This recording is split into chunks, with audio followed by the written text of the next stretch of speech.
Good evening, everyone. Welcome to Lebanon, Tennessee, the Nashville Superspeedway for tonight's Superior Class Auto Racing NASCAR Cup Series. NASCAR returned here to Nashville in 2001 with trucks and Xfinity Series racing, running twice a year while also adding the IndyCar Series.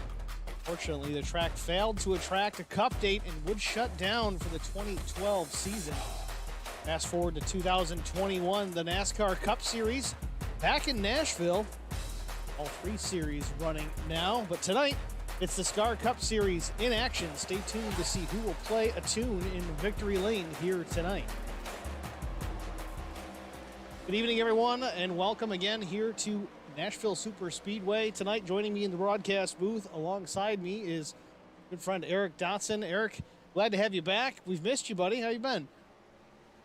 Been good. As you know, we got the house and been moving in and got the iRacing fired back up tonight. So I'm excited to be back here and listen to you and watch this race. Now, I got to break some stones a little bit. Eric says he's got the iRacing rig all squared away again, but set the thing up, what was it, today? I set it up today with a TV mounted on the wall. So it's not ideal for racing, but it'll work for the broadcast. Well, either way, glad to have you with us once again here, Eric. It's not the easiest doing it on my own. Certainly makes my job easier when you're around, and it just puts out a better product because the fans certainly enjoy having you here as well. Glad to be back. Well, with all of that said, again, practice just about wrapped up here from Nashville Superspeedway. Fastest on the track so far, Will Jones, the number 56, and David Bradford. Ironically, both Will Jones and Bradford, due to their win penalties, are down a set of tires. Everybody else in the field has 4 sets over the pit wall. Jones and Bradford down to 3.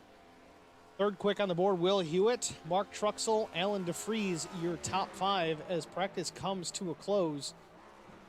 Full field separated by maybe 6/10. Getting into qualifying, though, no one's going to be sandbagging here. We're going to see who's really got the speed tonight.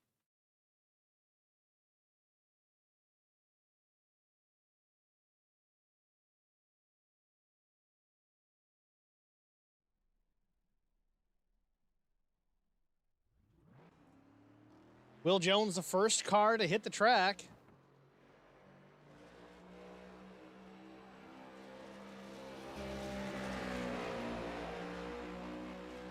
Will Jones, representing Bad Company Racing for the balance of this season, will be joining the HBR TV race team next year with David Bradford and Thomas Mcmullen.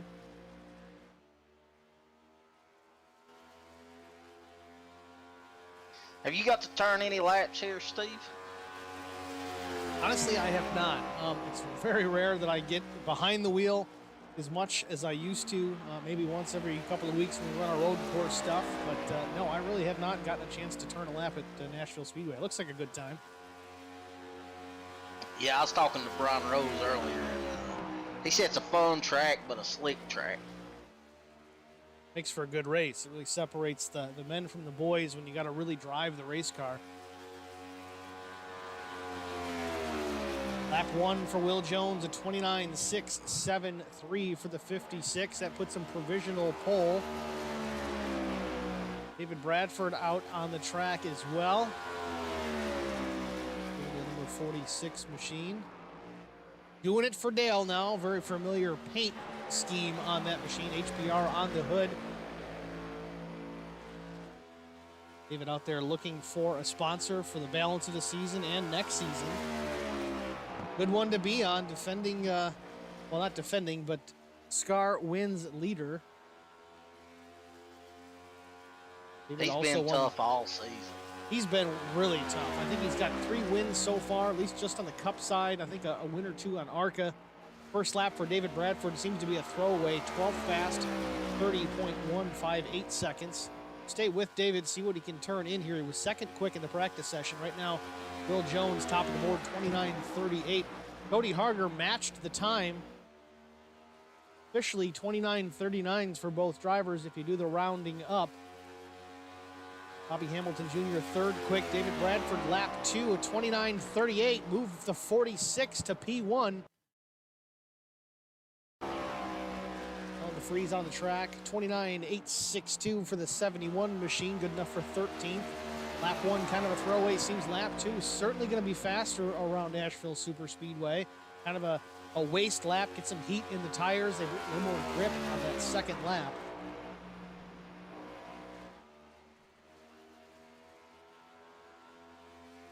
The freeze off turn number 4 in through the dog leg. Drops it down to the apron. Crosses the line.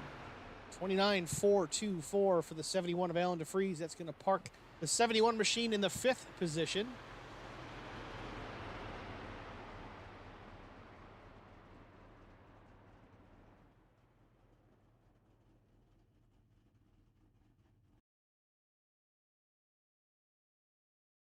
About a minute and a half left in the qualifying session. Officially, we're going to take a short break and be right back with our starting grid.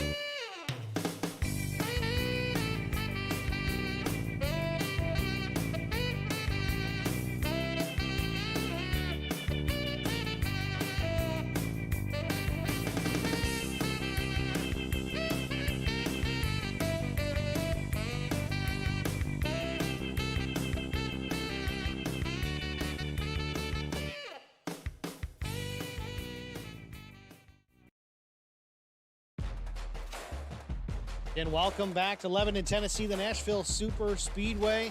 Tonight's 150 lap race broken up into 3 stages.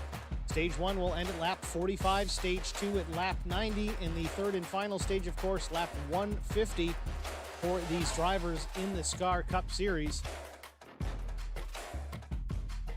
Eric, you asked me about getting some laps around this place. Did you get a chance to do the same or no? I did not, unfortunately. I normally like to get out there and run some practice laps, especially with these guys. That way I can kind of get a feel for the track, and I didn't get to this time. I had never had this track before. I had to buy it before this race, so I've never been on this track. Well, here's a look at our starting grid. Of course, David Bradford putting the number 46 machine on the pole position to his outside. Kind of switched positions from practice. It is Will Jones in the 56 with Bad Company Racing. Starting third in the number 66 Plasmine Technologies Toyota, 5/1000ths of a second off of pole. Cody Harger with Charger Racing to his outside. Bobby Hamilton Jr. starts fourth, the number 16 Hateful Chicken. Starting in the 5th position with HLC Motorsports, the 71 of Alan DeFries. Starting 6th, the number 2 Quick Esports Machine of Neil Quick. Starting 7th is Brian Rose with Holler Boys Racing, the number 89 Track Bar Media Machine. Holt Ansley to his outside with Outcast Racing. Starting 9th is Vincent Short, the number 15, also Track Bar Media. Justin Napier is 10th. Thomas McMullen is 11th. Jesse Bobo is 12th. Starting 13th is Will Hewitt. Carson Conway will be the 14th starter. Mark Truxell, Jeff Napier, TCB Motorsports starting shotgun on the field in the 16th position here this evening. Field working into turn number 3. Believe we will be going green this time. Yep, lights are off atop the iRacing pace car. Field formed up 2 by 2. Car drops off to banking into pit lane, waiting for the flag stand to give the signal. Ready, green flag. Green flag is waving. David Bradford, Will Jones, Cody Harger, Bobby Jr., all the field coming to life. Through the dog leg into turn number 1, side by side still for the lead. David Bradford to his outside, Will Jones, the number 56 machine.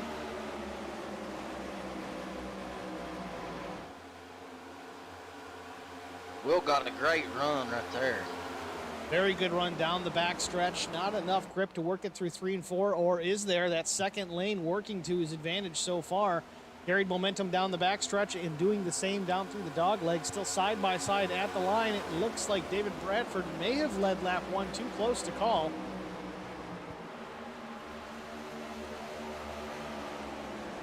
Even with the side-by-side action, they put a little bit of a gap back to the 66 of Cody Harger, 0.3 of a second behind, maybe a couple of car lengths, maybe it's 3 into turn number 3. David Bradford still down low, battling the 56 for the lead.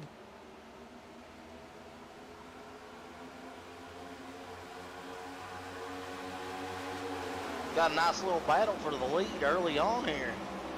3 laps in, and it hasn't changed side by side since the pace car left the track. David Bradford, though, looks like he's going to clear the 56 off turn number 2. We jinxed it. Had to say something, didn't you, Eric? We're notorious for the broadcaster's curse here at HBR TV, so hopefully it's a good one so far. David Bradford up front, coming to the line.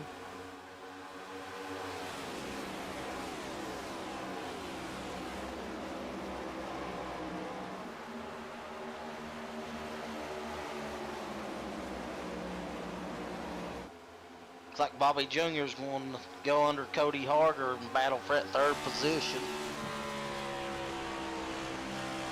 Bobby Hamilton Jr. move him to position number 3. Called it right, Eric. He's up in the top 3 now. Set his sights on the 56 of Will Jones.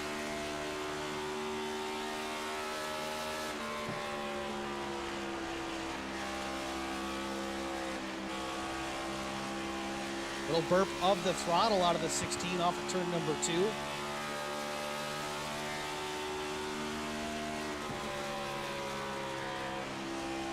Oh, we got somebody in the wall. I think Cody Harger. Caution's out. Caution out. Cody Harger in trouble once again. Bad luck continues for the driver of the number 66. Back and take a look here at the Hateful Chicken instant replay.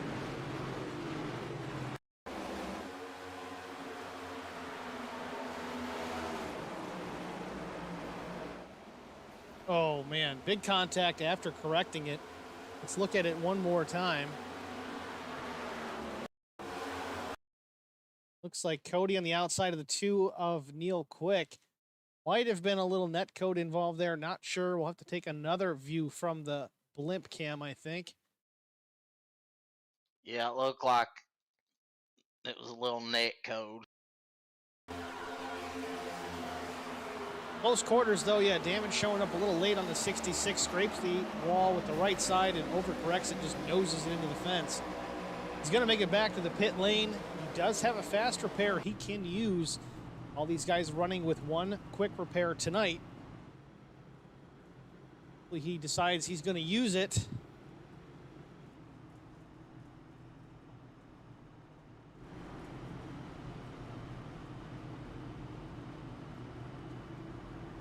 Let's take a look. That's unfortunate for Cody. I feel like, you know, he's probably had the worst luck of anybody out here this season. It's definitely been tough for Cody Harger. He's so quick, always qualifying up top 3 at least, if not on pole most of the time. Unfortunately, just hasn't been able to put a race together, be it simple mistakes or somebody else's problem. He's just getting collected in it. Had a tough night last night in the super late model. He had an opportunity to win, took the lead with 12 laps to go, and caution came out, and the whole field decided they were going to take tires. Well, he stayed on the racetrack. Bobby Hamilton Jr., after door-to-door contact on the last lap, gets by, takes the win. Cody still brings it home in the 2nd spot that night, but definitely disappointed in the post-race interview. Thought he had a win in the bank. Wasn't meant to be, and here we are early on at Nashville. He's 6 in trouble once again. Yeah, if we had a worst luck award, I think it would have to go to Cody here in the Cup Series with the scar. Well, under caution here, I just want to mention, we usually have a lot of you guys in the stream chat saying hello and asking questions and just kind of cutting up with us a little bit. If you're viewing the stream on YouTube, perfect, no problem. Chat as you normally would. If you're viewing it on Facebook, however, And if you're viewing it on the Holler Boys Racing side, I will not see any of your comments until post-race. You've got to watch it from the TV side. So Holler Boys Racing TV, I simulcast to both Facebook pages, but I can only see stream chats on one. So if you want to chat, say hello and check in, and we'll mention it on the broadcast. I mean, come on over, say hello. It's got to be on the HBR TV side. So looking forward to seeing you guys. We miss you. It's been quiet. Finally figured out why, and that's the reason.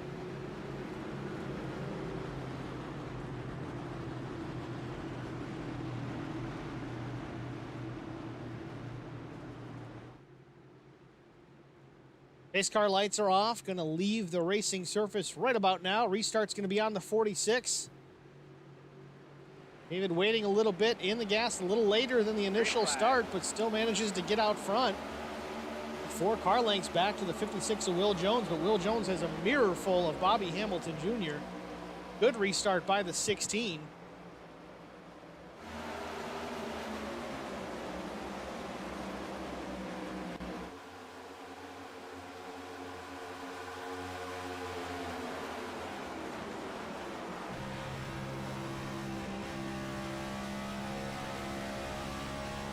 Will Jones came up through our flying.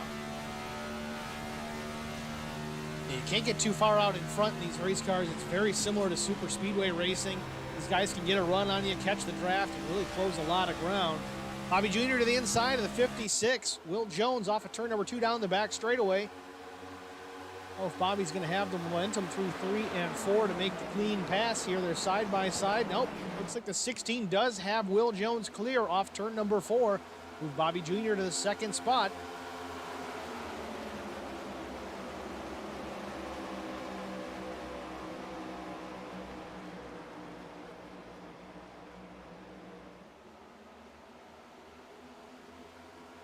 I'm sure he's got his sights set on David to get up there and lead some laps.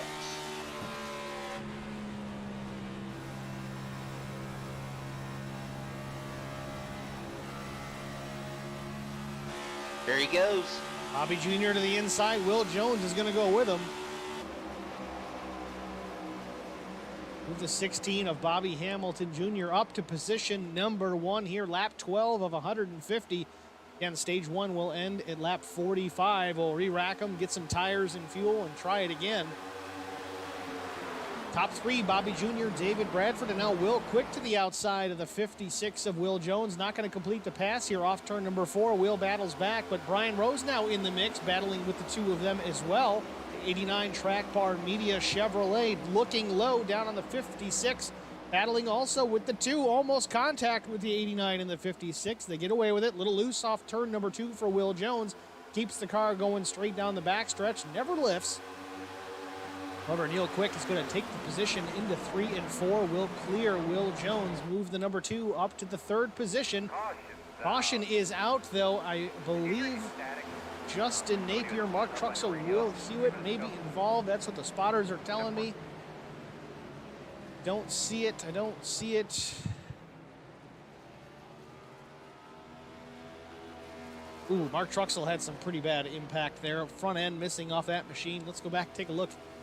Hateful Chicken instant replay to see what had happened.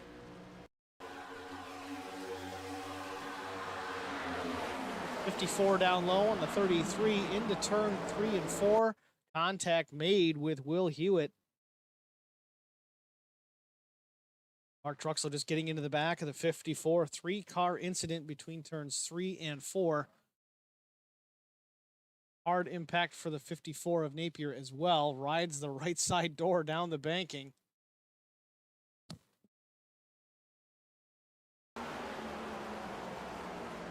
Eventually puts that machine on its lid. Yeah, it looked like Justin just tried to get under him and may have pushed up into him. Eddie Rose, sorry, man. I forgot to mention it. We've been trying to figure out why the stream chats were so quiet lately. But yeah, YouTube chat like normal. Or if you want to chat on the Facebook side, I assume you were on the Holler Boys Racing team page instead of the TV broadcast page. They look very similar. One says TV, one doesn't. But yeah, for future reference, if you got to go in and you can't make Facebook work, hop over to YouTube and you can chat it up in there. I'm still working on settings for that. I like to cross post it so everybody that follows both pages can be aware of what's going on and see the race if maybe they don't follow HBR TV, which you should by now. We've got other opportunities to go check that out. But again, we simulcast 3 different places, 2 on Facebook, 1 on YouTube. However, the 2 primaries are HBR TV on Facebook and the YouTube side are the only places that you will get any kind of responses from me in the stream chat, because anywhere else, I ain't going to see it.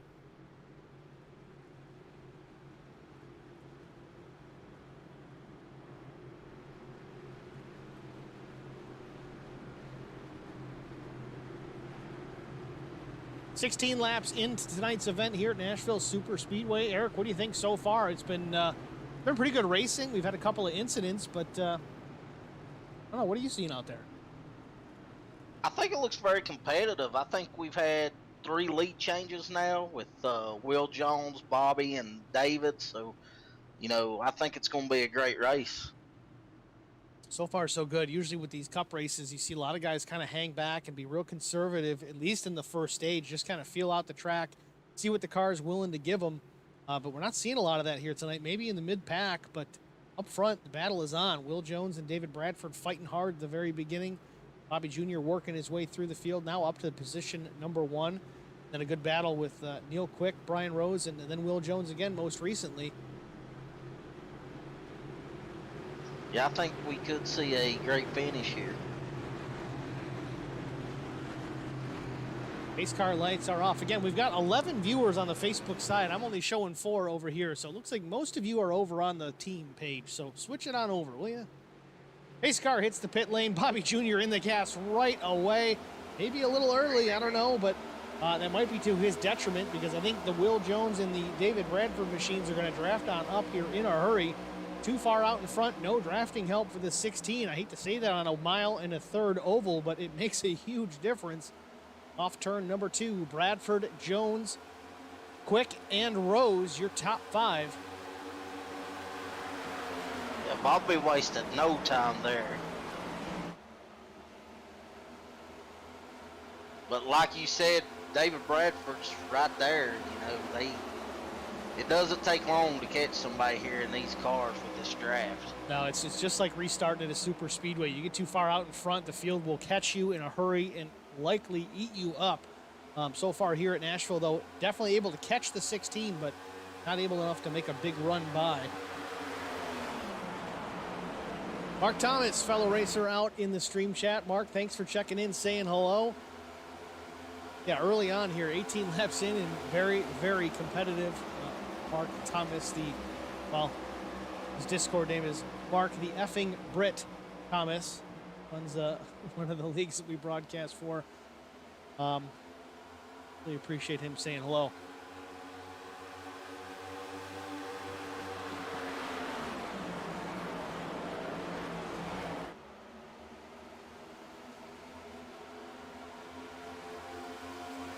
Neil Quick stepping out of line for just a moment, taking a peek to the inside of Will Jones.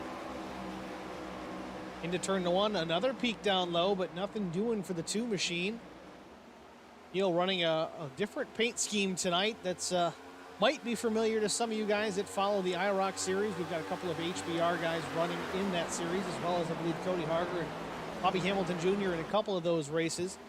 But forgot to change out the paint scheme on that number 2 machine tonight. So it's the Spartan Logistics number 2 you're going to see out there instead of the Quick Esports number 2 that we're all used to seeing.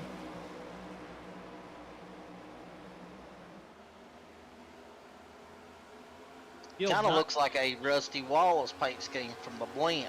Without a doubt. It's midnight right there. It's black and gold.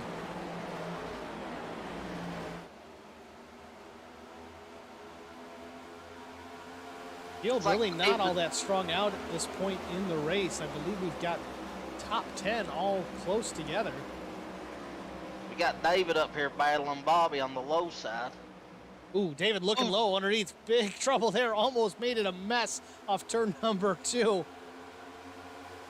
Ooh, this might not be good. 4 wide. Brian Rose taking advantage of the whoopsie through turn 3 and 4. Move the 89 machine up to the 3rd spot. Real quick back to 4th. Will Jones battling for 5th, maybe 6th. Thomas Mcmullen down low in the 0-2. A little bit of connection issues once again for the Thomas Mcmullen machine. It was a problem last night in the Super Late Model Series. Luckily got away with it. Didn't cause any problems, and he's loose off turn 2. Gathers it back up. Cole Ansley almost gets into the back bumper of the 0-2 machine. Now he's out in front of Vincent Short. Ansley, Short, and Harger 3 wide off turn number 4. Oh, contact with the 0-2. 66 of Cody Harger. Door to door through the dog leg, and they get through it okay. Troubles for Thomas Mcmullen in the stages of the race right now. Connection issues hindering that 0-2 perhaps. Trying to get that figured out while running at 170 miles an hour. Not an easy task for Thomas Mcmullen, and there he goes again. Going to stay on this battle between Thomas, now Justin Napier, and Will Hewitt. If we can keep it going here, Thomas again blinking in and out. I know it looks crazy on your guys' feed, but man, just to race around the 0-2, you see the 54 slide up half a lane just to give the 0-2 some extra room, just in case. What really happens if you're unfamiliar, they don't just blink out to you guys in the stream, sitting in front of the computer or your phone or the TV. It blinks out for the drivers in the race as well. The only one that still sees things as normal is the guy driving the car that's disappearing. So he's still running his line, doing his thing, and hoping that nobody turns down to where he is, because again, nobody can see him. They turn down in that position the 0-2 is sitting in, and all of a sudden the 0-2 just reappears. Well, then you got a big wreck down the backstretch or turn 2 or wherever it happens to happen. So it can be an issue. We see it still continuing for Thomas Mcmullen. So hopefully he can get that sorted.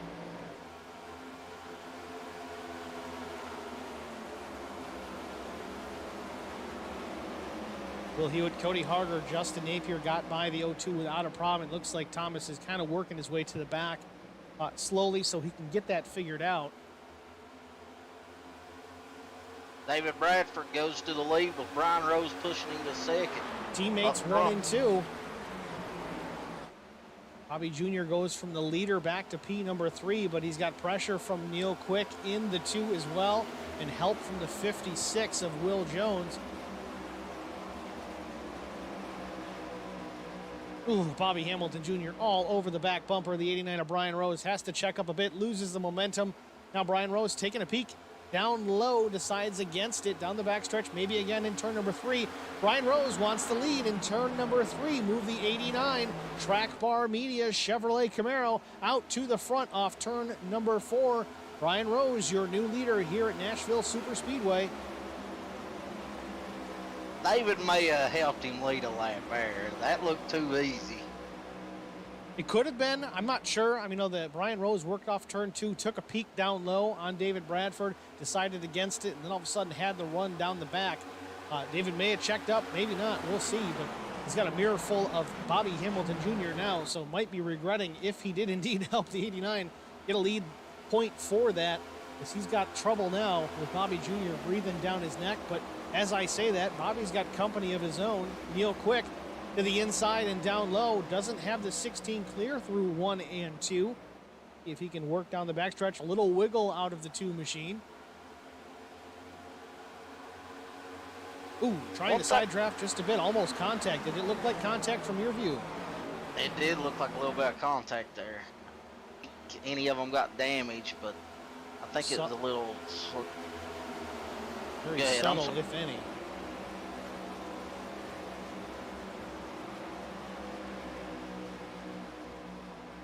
You guys saying hello in the stream chat again. I'm not ignoring you. Just a lot of action here to cover. A little wiggle from both Neil Quick and Bobby Jr. off turn 2. That seems to be where Calamity Corner is going to turn into this evening. Will Jones was loose off that corner. Thomas Mcmullen, Bobby Hamilton Jr., now Neil Quick as well. That's a tough one for sure. Trying to get back to the gas maybe a little bit too soon. Those cars just want to rotate and come around.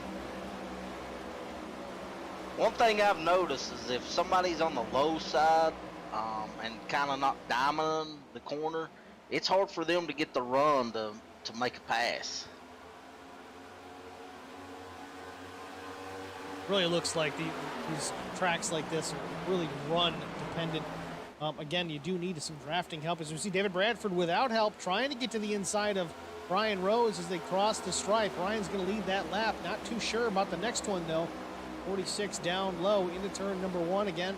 Brian Rose not going to contest it too heavily. Let that pass just complete itself as to not give too much of a benefit to this 16. But as soon as I say that, the crossover move from the 89 of Brian Rose down the backstretch. Now he's to the inside of David Bradford in through turns 3 and 4. Can he complete the pass? We'll see. These teammates are racing like it's the last lap. Well, we're coming up here about 11 laps before the end of the stage, but now you see the top 4 under the blanket coming across the line into turn number 1. Brian Rose down low, teammate David Bradford up high. Now you've got Neil Quick down low and Bobby Jr. up high in that second lane, second row. Had the top 4 all tight together. Now it's the top 6 breathing down everybody's neck. Cars are real tight together here at Nashville Superspeedway. Putting on a great show for us here tonight. Little wiggle from Justin Napier off turn 4. 6 of Cole Ansley having to check up ever so slightly as to not spin the 54. Oh, David Bradford. Big wiggle out of the 46. Will Jones having to avoid maybe a little bit of contact with the outside wall, but David gathers it up. He'll live to fight another day. The right side of that car looking pretty clean still, so he might have got away with one there. Oh, big trouble. Cole Ansley into Justin Napier off turn 4. Second time today, Napier on his roof. Not sure if Cole Ansley just lost it off 4, overcorrected, went right up the racetrack in front of the 54.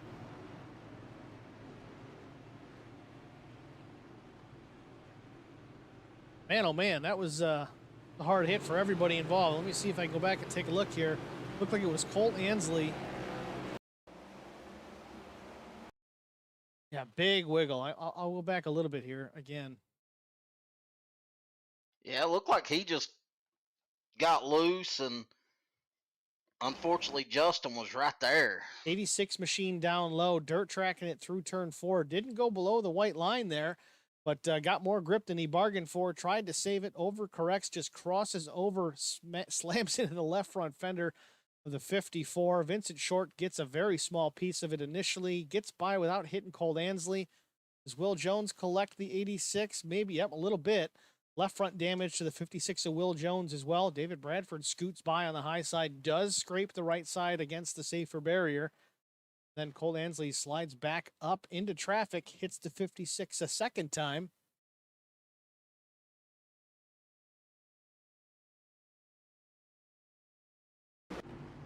Tough break for the 86 of Cole Ansley. Really everybody involved there, especially Justin Napier, just kind of an innocent bystander. Race and deal, the 86 just, you can admit it, just ran out of talent or too much grip that he had planned on, whatever the case may be. Under caution here, lap 37 of 150. We're going to take a short break with a word from the Hateful Chicken. We'll be back after this.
Welcome back, ladies and gentlemen, to Lebanon, Tennessee for the Nashville Superspeedway race, Superior Class Auto Racing NASCAR Cup Series, Nashville 200. Under caution here, incident involving Colt Ansley, Justin Napier, Will Jones, and others.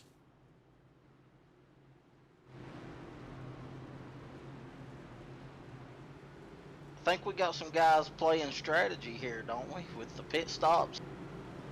That very well could be the case. I know we're coming up here. Lap 45 will be the stage, so I think we're going to run this out. We might get back under green before the stage end. We're going to have to wait and see. I know sometimes you get a caution real late, right before the stage. Sometimes they do just say, all right, let's call it. That's the stage end. It is what it is. But out here in race comms, it's tough to say. Looks like everybody has pitted except for Alan DeFries and Carson Conway. Look like maybe Will Hewitt and Will Jones, according to their pit time, only took 2 tires. Yeah, very good possibility. A couple of guys didn't pit at all, of course, DeFries and Conway, but we'll have to see how it shakes out.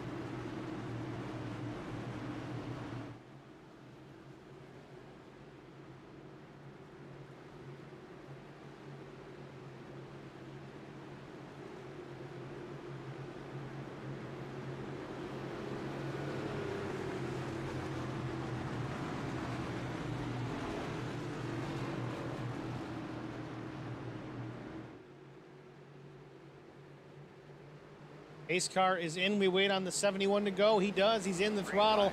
Good restart by Alan DeFries. Will Hewitt second. Will Jones third. Carson Conway fourth. Hamilton Jr. fifth. Big battling going back here. Carson Conway down low in the 82 Popple machine. He was outside. Bobby Jr. working around. Now looking down low on the 56. Bobby Hamilton Jr. on a mission here. With lap 40 on the board, 5 to go to the end of the stage. He wants to get up front, score maximum points. For Bobby Hamilton Jr., a little bit of repairs on the number 16 machine and also fresh rubber. Lap 41, just a few more laps to finish stage 1. He's up to the 2nd spot.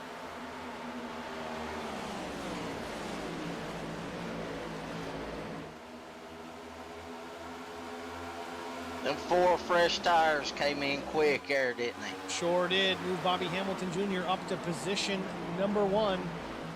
Lap 42 about to go on the board.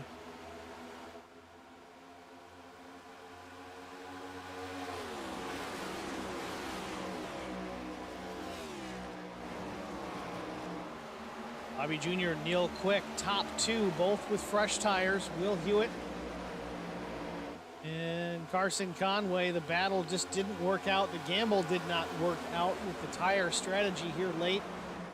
See how it works out here at the stage. They're going to get fresh rubber where some of these guys that did pit under that caution may not pit, but it may work out to their advantage later in the end of stage 2. Just got to play the long game for these guys and see how it goes. Coming to lap 44, though, Bobby Jr., Neil Quick putting some distance back on Cody Harger. It's about a 1.3 second advantage. A couple of bus lengths back to the 66.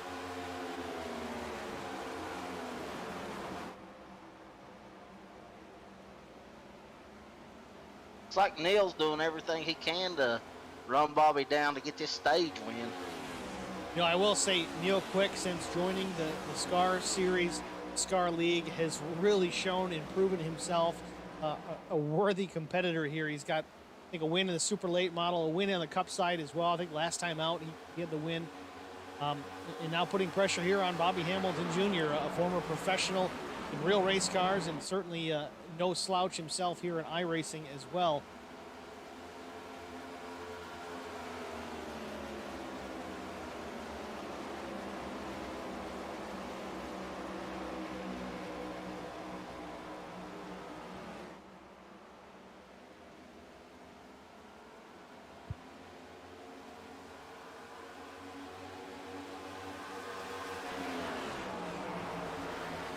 Working through turns 3 and 4, this will finish up stage number 1. Your stage 1 winner, Bobby Hamilton Jr. second, Neil Quick, Cody Harger third, Vincent Short fourth, and Brian Rose fifth.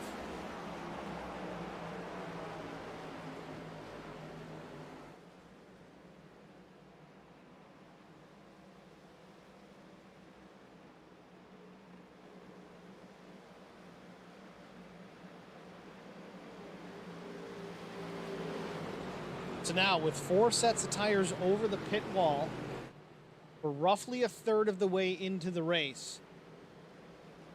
Does anybody take tires that just pit here, I think at lap 36, about 10 laps ago? What do you think? I think they may. I mean, you seen how when we got to about lap 35, 40, it seemed like everybody out there was fighting the wheel. So, you know, I think you may see some guys come down and get some fresh tires. So the way I look at it with the guys that aren't down a set, like Will Jones and David Bradford, I say you don't do it this time. If you pit on lap 36, you just ride this set of tires out all the way to stage 2, if you can. If you get an opportunity late in stage 2, like we did at the end of stage 1, again, it's a gamble, but to take tires, you stop, you take tires. Then you burn that third set or stage 3 while still having a set on the pit lane. So you've got 4 sets. That leaves you an extra set if you get a late caution in stage 3. So it gives you an opportunity, especially for guys like Bobby Jr. I'm not surprised that he stayed out, because he may be going with the same strategy. He's certainly fast around this place. He's certainly got real laps around this place, so he may know some of the secrets and ins and outs that some of the other guys might not. But I don't know. What do you think about the strategy as far as maybe saving that short pitting the stage 2 and then coming back down under the yellow? If I was down a set, absolutely, I would not pit and not take tires. But you know, if I was even on tires, I would probably come in. I mean, these guys were fighting the wheel early on when we got to about lap 30, 35. But you know, you see Bobby, who else, Vince and Colt, they decided not to. But, you know, I don't know how hard Vince and Colt was pushing their car. I think Bobby was pushing pretty hard on the set of tires he had, you know, because he had Neil Quick breathing down his neck there for a few laps. It's funny that you say that, too, because I was going to mention that, you know, Bobby Jr. looked like he was, you know, a man shot out of a cannon trying to get by up into the lead. But don't forget, those guys were either on no tires, no new tires at least, or 2 tires. So he certainly had the grip advantage. He might have looked like he was hustling, but might not have been.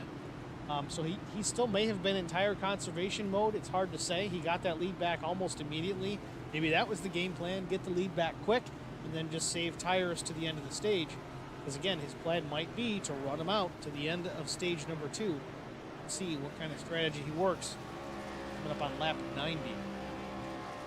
Yeah, I mean, but you see the car that finished right behind him and who was putting pressure on him, he came in and got 4 new tires right here. Yeah, and Quick actually is going to restart here in the top 4. So that's keep an eye on the 2 machine to be taking the lead here at some point within this stage. I know 10-lap fresher tires now on the number 2 machine. That's a very astute observation there, Mr. Dotson. That might have been Neil's plan, to push Bobby and you know, see what Bobby does, and then him come get fresh tires.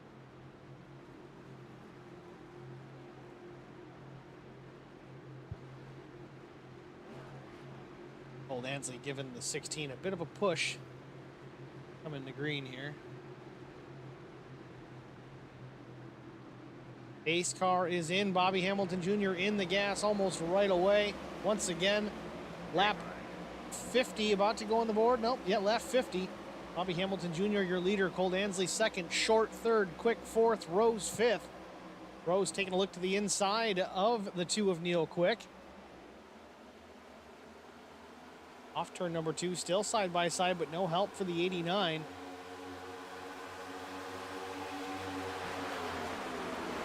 Neil Quick takes the position back. Brian Rose back to 5th.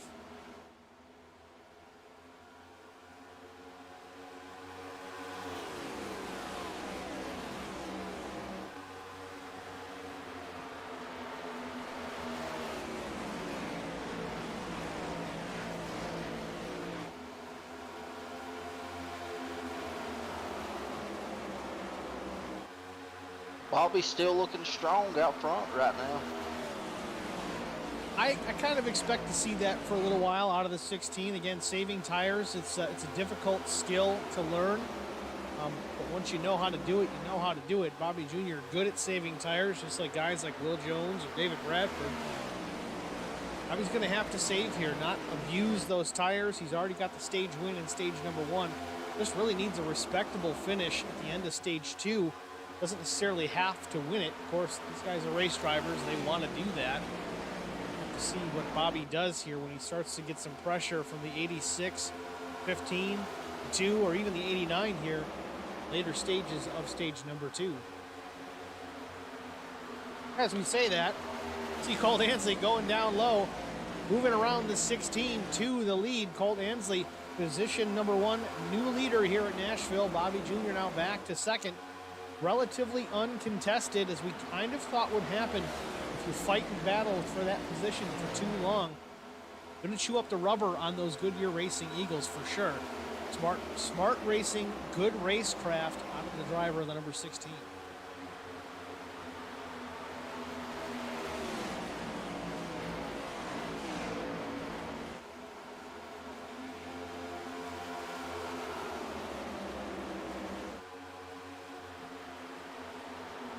Bobby looking low again, though, wants the lead back. I don't know if it was a mistake by the 86 or not, but move Bobby Jr. back to P1. Off the dog leg, crosses the line. Bobby Hamilton Jr., your new leader, but now Neil Quick taking a look also inside Colt Ansley. He wants the second spot. Will Hewitt, Vincent Short watching it all go down. They want a piece of this action.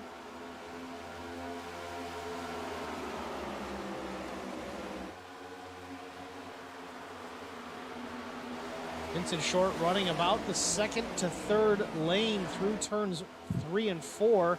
Working the momentum on the outside of the 33 of Will Hewitt. Battle for the second spot still between Neil Quick and the 86 of Colt Ansley.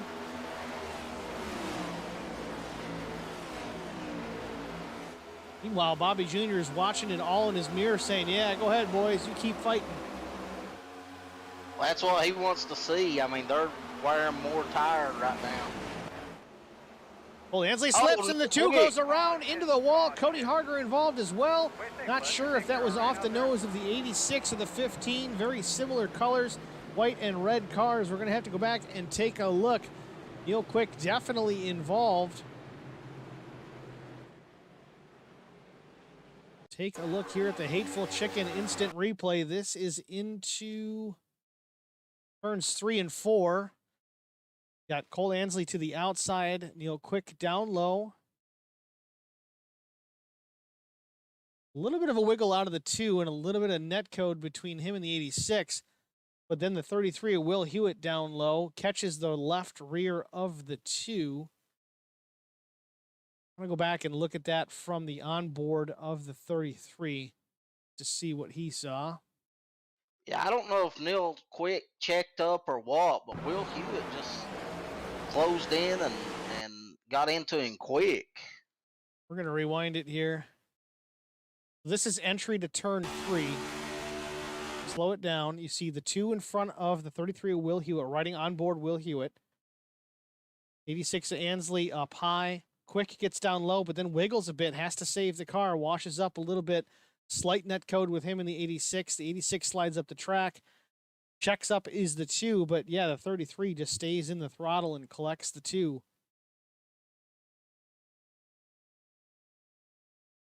Yeah, I don't think Will Hewitt was anticipating on catching the 2 that quick, and when he did, he tried to go under him and just had too much momentum to keep the car down there. Yeah, and in that part of the corner, too, if you stab the brakes real hard, you're just going to lose the car. Look at it again here. I want to see what happened with Cody Harger.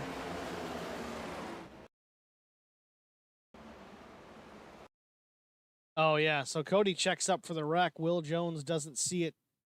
Gets into the 66, spins Cody around. Cody tries to save it backwards. Locks it down. Damage to the 66. It's drivable, but no fast repair remaining for Cody Harger. Will Hewitt was given a EOL for that, so I'm assuming he owned up to causing the caution there. Yeah, he may have just taken it on his own. We're supposed to call out our cautions when we cause a yellow, so that very well could be the case. Um, Depends on how you want to analyze it. I think maybe Neil Quick sliding up the track a little bit into the 86 of Cole Ansley is what kind of precipitated the whole thing, but guys behind him have a brake pedal too, so it's kind of tough to really point the finger of blame. So I would kind of say that Will Hewitt may have just kind of fallen on the sword for that one. Yeah, I don't think anything was intentional. I think he just had too good of a run and had nowhere to go, and he didn't anticipate on catching Quick at Quick. It's hard to say that when the guy's last name is Quick, isn't it? Yeah, I was thinking about that as I was saying. Pace car lights are off. Official iRacing pace car is about ready to peel off the banking here at Nashville Superspeedway. We're going to go back under green. Bobby Jr. in the gas. Cole Ansley with a decent restart to his outside, though. Going to tuck in behind the 16. Bobby with a better restart. That is the best restart we've seen from somebody on the high side coming from Cole Ansley. You know, Colt does do a really nice job timing those restarts a lot of the time. Yeah, Very often when he's in the second spot, it's very intuitive. He will watch guys and how they restart, try to time when he thinks they're going to go, and very, very often times it well. May not necessarily result in being out front in this instance, but did not lose a whole lot of ground to the 16 of Bobby Hamilton Jr. He's only about a car length and a half back, 61 laps in. Oh, Thomas Mcmullen, someone we haven't talked about much today, working his way up to fourth and putting the pressure for the third position here. Yeah, certainly good to talk about Thomas when he's not having problems. Obviously, that connection issue with his internet earlier was plaguing him a little bit, but seems to have it sorted right out. He's back up in the fourth spot, the top five, putting pressure on Vincent Short. Eddie Rose saying graphics look great tonight. Thank you, Eddie. Certainly appreciate that. We definitely upgraded the system here and try real hard to max everything out the best that we can. Not all the way up, but I don't want to blow the thing up either. Looks pretty good from my end too.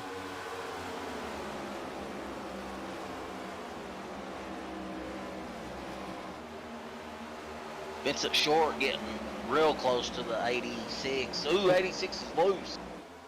Yeah, Vince was right up on the back bumper of Cole Ansley. But it's caused an issue really for Vince. It's allowed Thomas Mcmullen to get to his inside. Thomas Mcmullen going to try and take over that third position. He does. He catches the wall just a bit off of 4.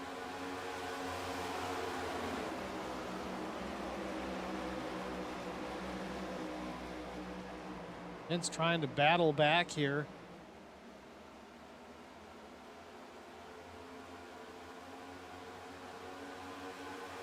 One thing we have seen with the 15 of Vince Short, he's got the pace, he's got good speed around these racetracks and these race cars, these next-gen cup cars.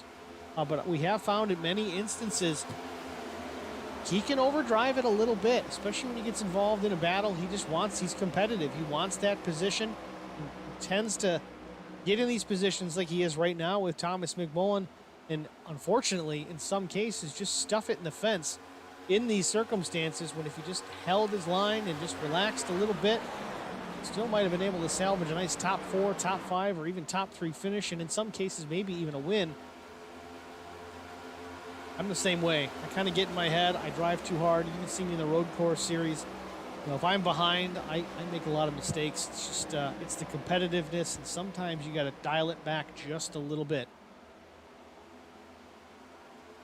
Yeah, he's got a good race going here tonight. I mean, he finished in the top 5 in the first stage race, and he's running 4th right now. So he's got a good race going if he can just keep it together. The other thing he's got to deal with now is, again, Thomas Mcmullen back with the internet connection gremlins.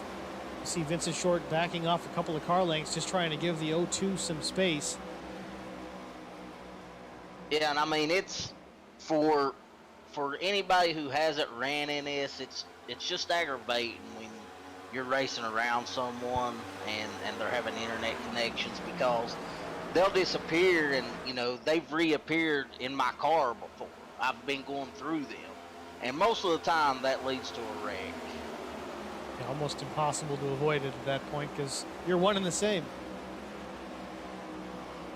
Yeah, so hopefully Thomas's internet can stay with us and not have that problem. Well, we've got the field strung out relatively single file, so let's try go through the field here as we see Cole Ansley maybe taking a look to the inside. We're going to try this anyway. First off, Bobby Hamilton Jr., of course, the number 16 Hateful Chicken Machine. Stage number 1 started in the 4th position. Finds himself up front here at Nashville Superspeedway. Thomas Mcmullen now, though, he's up to the 2nd position after that attempt for the lead by the 86 of Cole Ansley. Kind of washed up, lost some momentum. Thomas Mcmullen now up to the 2nd spot. Tough night so far for internet connections out of Thomas, but here you see him. He does have a little bit fresher tires. Mcmullen coming in here, starting to go for the lead around Bobby Hamilton Jr. Doesn't have it just yet. Again, we lost connection with the O2. Thomas Mcmullen up to position number 1, new leader. Cole Ansley follows him through. Bobby Hamilton Jr. now back to 3rd. Go to Brian Rose here. Is Bobby's tires wore? You think that's what's going on here? Yeah, I mean, Thomas pit lap 47, Bobby pit lap 36. Same is true for Cole Ansley, so you're going to start to see these guys fall back towards the end of this stage. Brian Rose, however, in the number 89 Track Bar Media Chevrolet Camaro, he pit also lap number 47. Brian solidly in the top 5 here tonight, putting out a good show for all of his fans. Will Jones started up front with David Bradford, had some issues with a recent crash involved with Will Hewitt, Neil Quick, and Cody Harger.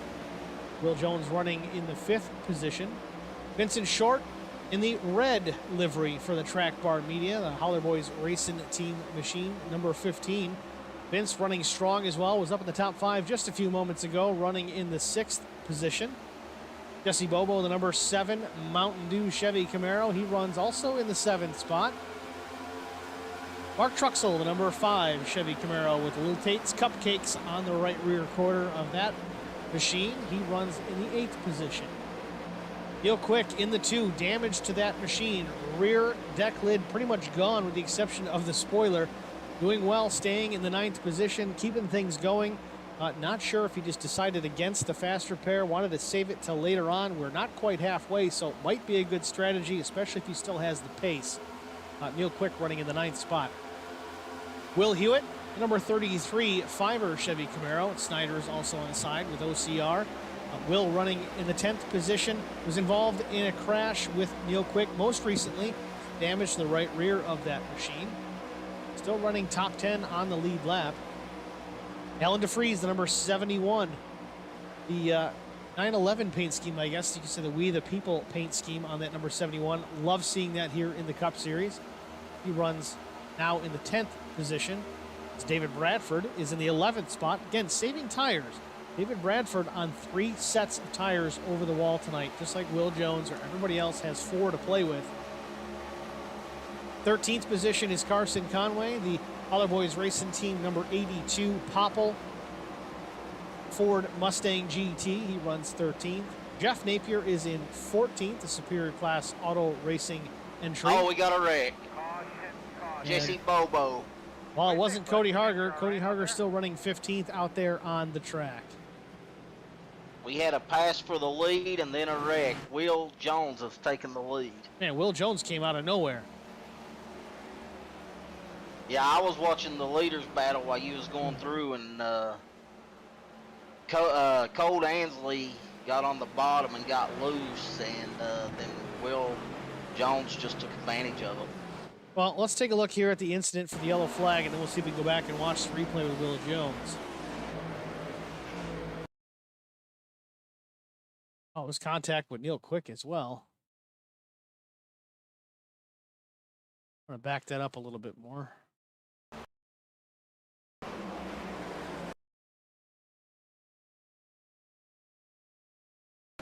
So looking at this, it kind of is very similar to the Colt Ansley incident where he was kind of dirt tracking it through the corner. You see the 7 of Jesse Bobo, the Mountain Dew machine, really just drifting up through the middle lane real quick. Maybe didn't catch it. Maybe thought he was going to save it, but gets through up until the point where he doesn't.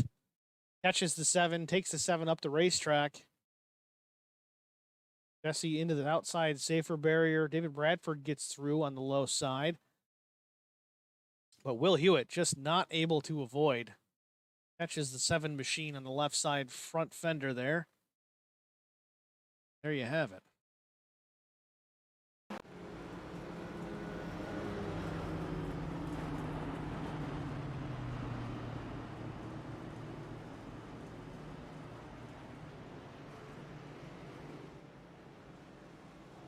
So let's go back to the pass for the lead here. Will Jones.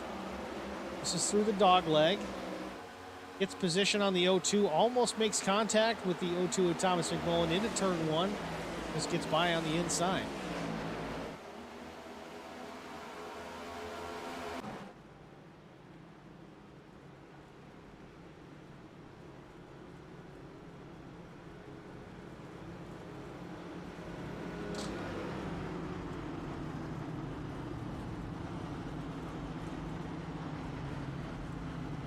So this is kind of what we talked about. I'm curious, did Bobby pit?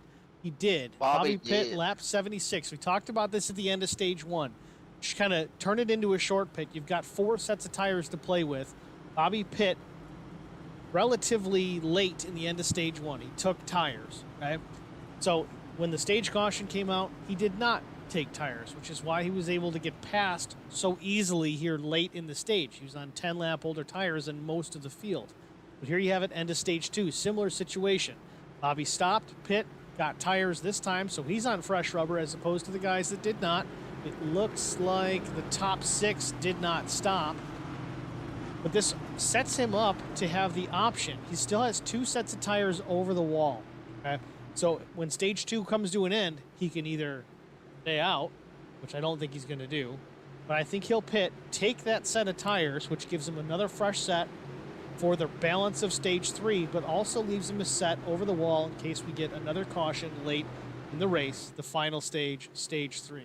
So on top of Bobby being a decent driver out here, certainly a pretty good strategist. Big word for Formula 1 kind of thing. But yeah, he's his own crew chief out there, so we'll see how it plays out. I know what I would do. Yeah, I mean, the leader pitted on lap 57, and you know Neil Quick pitted on 76, so could be a changer there. Good restart by Will Jones. David Bradford, DeFries, Conway, Napier, your top 5.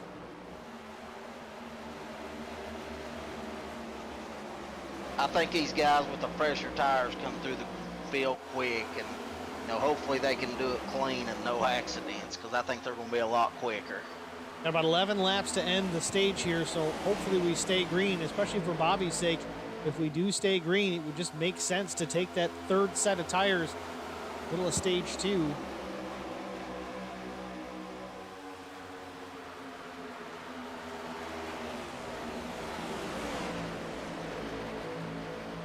I mean, for Bobby and these guys on fresh tires, it's probably so hard to be patient right now, because you know you only have about 10 laps to go, and you know I know they're a lot faster than these other guys, but they're racing side by side, so they just have to bide their time. Well, again, with Bobby, he's pretty much, if his plan is to pit at stage 2, he's going 100% right now, because he wants to maximize the points at the end of stage 2 the best that he can. Right now, he's working the strategy beautifully. It's to the inside of Carson Conway, the number 82, and now he's looking ahead to the 0-2 of Thomas Mcmullen. Thomas is on fresh tires as well, so relatively equal footing between those two. And Alan DeFries loose off turn number 4, off the nose of the 0-2. Was Alan loose, or did Thomas get into it? I know Thomas got into it. Tough to say from my angle, but it may have been contact related. It looks like DeFries gets it gathered up without hitting anything. Let's go take a look at the replay.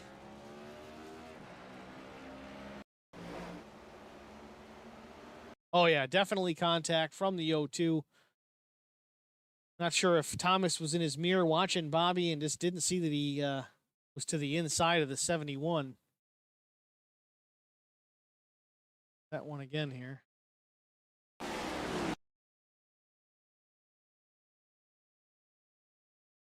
Yeah, actually, Allen was already loose.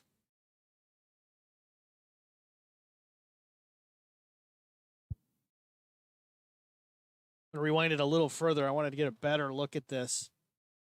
Looks like the 71 was just starting to lose the rear end anyway.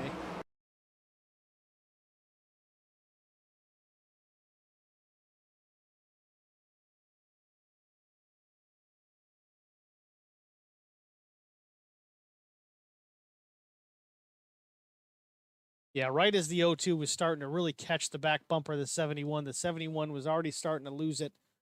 I don't know that he would have gone all the way around without contact. He might have had it gathered up. I think a lot of that was a result of Thomas being so tight on the back bumper. Loosens up to 71 and around he goes. Again, no contact, so that's the benefit there, but we're under caution here. 7 laps shy of the stage end. Yeah, I agree. I think Allen was definitely just losing it, and Thomas helped him.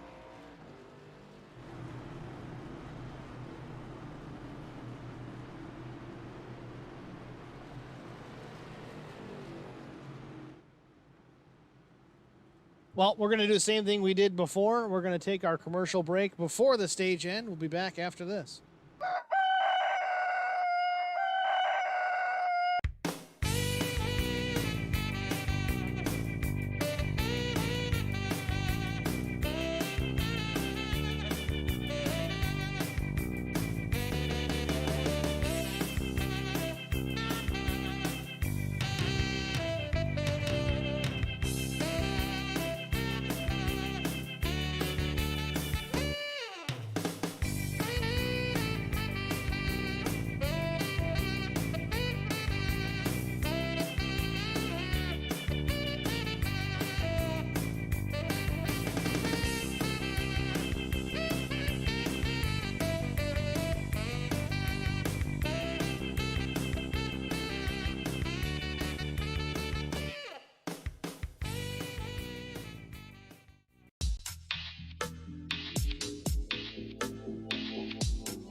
Welcome back, ladies and gentlemen, to Lebanon, Tennessee, the Nashville Superspeedway, the Nashville 200 for the Superior Class Auto Racing NASCAR Cup Series. Stage 2 just about over with here. Going to get the restart with 4 laps to go in the second stage, much like stage number 1. Varying pit strategies, varying tire wear. Leaders Will Jones, David Bradford, hit lap 57. Again, 2 leaders right now are the ones on the old tires because they don't have as many sets as the rest of the field. Going to have to play the strategy card here. See how it works out for them in the end. I'm wondering how much damage, if any, Thomas got from that tap when he tapped Allen to freeze. Well, let's go on board Will Jones and look out the back bumper. Looks pretty clean from my perspective. Thomas Mcmullen looks good on my end. He should be ready to roll right here as they go green. Green flag in the air. Will Jones with an excellent restart once again. Lap 86 goes up on the board. 4 to go to finish stage 2. Going to be a shootout so far. It's Jones, Bradford, Mcmullen to the inside of Bobby Hamilton Jr. Bobby battling back up high. Cole Ansley in 5th, watching it all unfold up front. 3 wide down the back straightaway. Bobby's going from 4th to 2nd into turn number 3. Move Bobby Hamilton Jr. to the 2nd spot as he sets his sights on the 56 of Will Jones. A power move by the Hateful Chicken number 16. Bobby Jr. looking awfully strong. Of course, fresh tires on that Hateful Chicken Mustang. Yeah, that was close. Him and David was real close. Ooh, big wiggle out of Will Jones off turn number 2. Bobby Jr. is going to go by on the outside, take the lead into turn number 3. Thomas McMullen's going to try and cross over Will Jones as well. He wants the 2nd spot. Will Jones on those old tires. They're starting to show their age. David Bradford, same thing, just can't keep the pace. Just needs to make it to the end of this stage for the opportunity to put fresh rubber on all 4 wheels. Thomas McMullen in the 2nd spot. Colt Ansley now pressuring for that position. Colt running 3rd. Will Jones maintains 4th with a bit of a gap back to David Bradford and Vincent Short. Coming to lap 89. Thomas and Colt pit the same time, should have the same tires.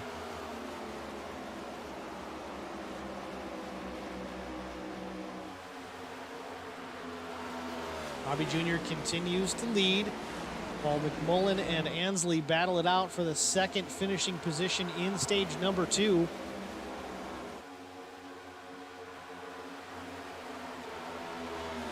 Colt Ansley is right on the back bumper. A little bit of damage to the O2 in the back, but everything else looks pretty clean and green. Last lap of stage number 2. Green and white checkered flags are next. Jr. still looking awfully strong out front, but it's only a car length, maybe 2, back to Thomas McMullen. Thomas expands his gap to the 86 of Colt Ansley ever so slightly as they work through turns 3 and 4 for the final time of stage number 2. Off turn number 4, Bobby Hamilton Jr. comfortably going to win the 2nd stage here in the Nashville 200.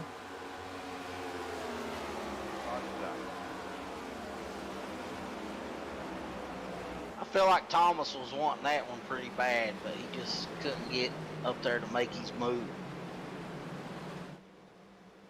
Thomas looks strong. I don't think it would have taken too long, but again, you kind of got to wonder what's Bobby's strategy. I can't imagine he's going to leave 2 sets of tires over the pit wall right now. I just got to expect him to take another set this caution. I know he pit lap 76. We're only coming to lap 92. Still what do you think? I think he's going to pit. I don't see him leaving 2 sets over the wall. If he pits now, it's a fresh set for stage 3, and he still has another set over the wall if we get a caution in stage 3. I say if, because we're going to get a caution. It's just the way these races have been running so far. Things get amped up in stage 3 without a doubt. Stage 1 and 2 were certainly eventful. I think the 16 pits here. That's what I was going to say. I think the way this race is going and the way these guys are on the older tires, I think we'll definitely see another caution. And I mean, do you wait and take your tires at that caution, or do you pit or Here pit comes now? the And it looks 16. like everybody's pitting. Truxell stays out. Jesse Bobo stays out, and that's about it. I think Truxell's staying out just for the points. This will be interesting to watch. We'll see if Mark or Bobo end up hitting pit lane later. They'll get a penalty for it if they do, but we'll have to see how it goes.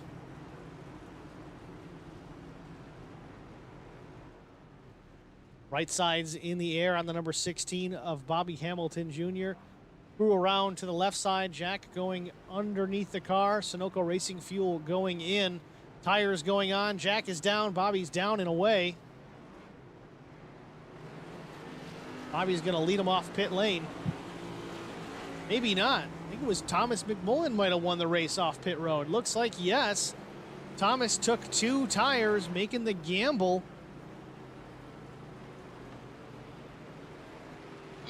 I'm anxious to see how this is going to play out with the 2 tires. Yeah, this is going to be interesting because you got Mark Truxell, Jesse Bobo. They pit lap 76, 75 respectively. Maybe they're thinking that they didn't need the set.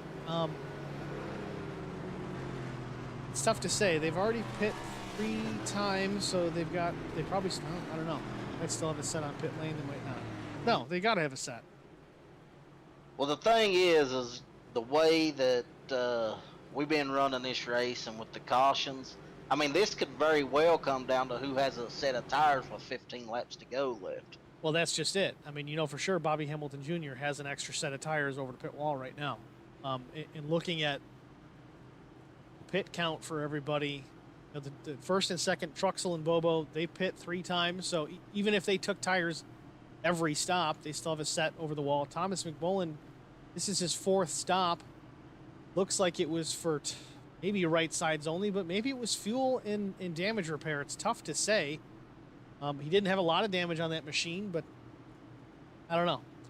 Bobby Jr., of course, it's his 3rd stop of the afternoon, or the evening, I should say. We know his strategy at this point. So far, it's kind of going how we expected it to.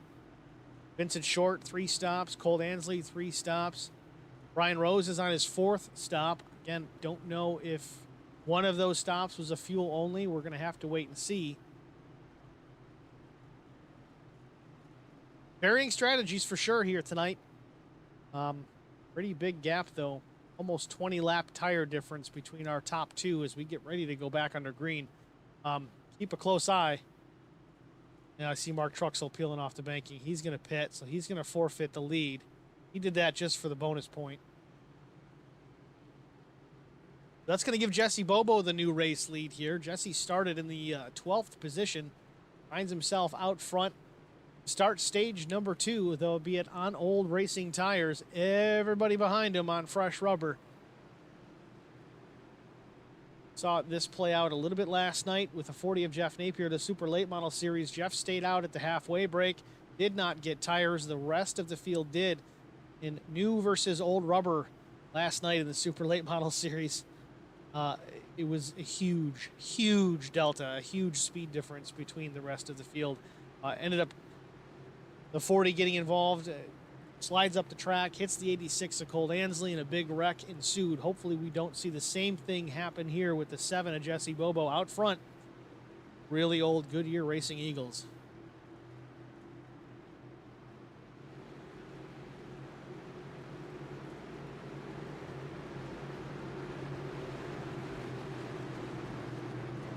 Well, the good thing is he's got Bobby Jr. behind him, who's very experienced, and you know, I'm sure Bobby knows he's on older tires and will take his time with him. Yeah, Bobby's going to have to pay close attention, and I'm sure he will. We're getting ready to find out here as the iRacing pace car peels off the banking. Jesse Bobo in command of the field. In the throttle under green here. Not a great start for the 7. Seemed like Bobby and Thomas Mcmullen both kind of anticipated that, gave him plenty of room. Smart move by both of them. Bobby tried to go down low. Thomas is going to go around the outside. Oh, contact with the 7 off turn number 2. They get away with it. Everybody keeps it straight. But Jesse Bobo goes from the lead to 5th in just half a lap. It's going to get worse before they get back to the line. Splitting the uprights. Brian Rose to the outside. Neil Quick down low. Now Will Jones making a pass. Jesse Bobo 1st to 8th before the first lap after the restart can even be completed.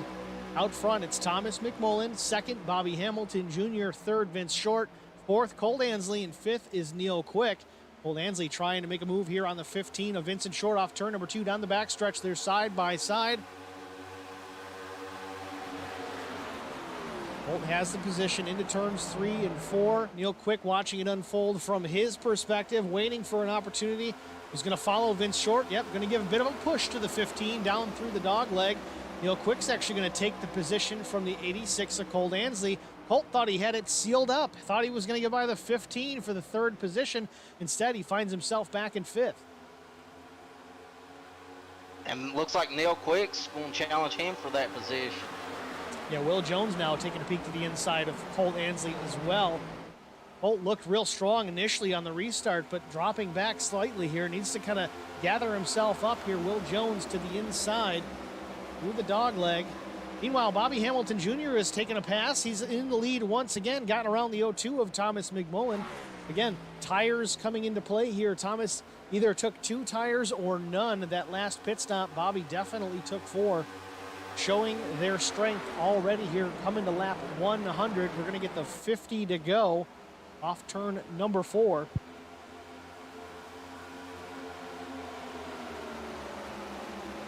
Vincent Short now putting a little pressure on the 0-2 of Thomas Mcmullen, but he's also got another 2 to deal with. It's the 2 of Neil Quick in the mirror. Vincent Short still focusing forward, trying to make a move around Thomas Mcmullen for the 2nd position. Vincent Short appears to have gotten 4 tires as well. Thomas Mcmullen on older rubber, at least on the left sides, if not all 4. He's going to have to battle here to keep it up towards the front. Vincent Short taking a look to the inside of the dog leg. Neil Quick going to maybe go with him. Make one pass. Neil's going to follow him through. Vince going maybe looking to the outside. Thomas slips a little bit. Now Vince slips a little bit, gives the opportunity to Neil Quick. Neil Quick with a little bit of help from the 86 of Colt Ansley, at least for a moment. Now he tucks in behind Vincent Short. Neil Quick down low, trying to make a move around Vincent Short. Now they'll battle for position. Vincent Short's got the 3rd place. Quick is 4th, but not for long. Maybe at the line. Will he get it? Maybe not. Vincent Short holds on to it. Again, a push from the 86 of Colt Ansley. Great battle back here for the 3rd and 4th position. Thomas Mcmullen blinking out again with his connection issues. So far, so good. I just hope it doesn't rear its ugly head at the worst opportunity. Running in the 2nd spot still, up 9 positions from where he qualified, but we've got a big gaggle of cars in behind the 0-2. Seems that Thomas is just quick enough to hold up the field, but also let Bobby Hamilton Jr. kind of get away from everyone else, enabling him to save that tire that he's got on that machine till later on in the stage. Maybe we get a caution, maybe we don't. You got to kind of plan as if we're not going to, because if you don't, you're going to wear them out, not going to get the opportunity to pit, and you're stuck with it. Yeah, I think Vince is just a little bit faster than Thomas, but he just can't make the move. Thomas disappeared for the whole front stretch, but there he reappears right at the line. Vince needs to dispose of Thomas Mcmullen here in a hurry, or he's going to have troubles. He's down to the inside. Neil Quick is going to follow. Thomas up high. Short down low. Now Neil Quick taking a look. 3 wide into turn number 3. Oh boy, hold on to your hats. This is not going to end well. Maybe it is. Everybody giving everybody a lot of room. Still 3 wide off turn number 4. Vincent Short in the middle. Maybe some contact with Thomas Mcmullen, but they get away with it. Neil Quick scoots by, move the Quick machine up to the 2nd spot, and Colt Ansley up to 3rd. Vincent Short back to 4th, and Will Jones 5th.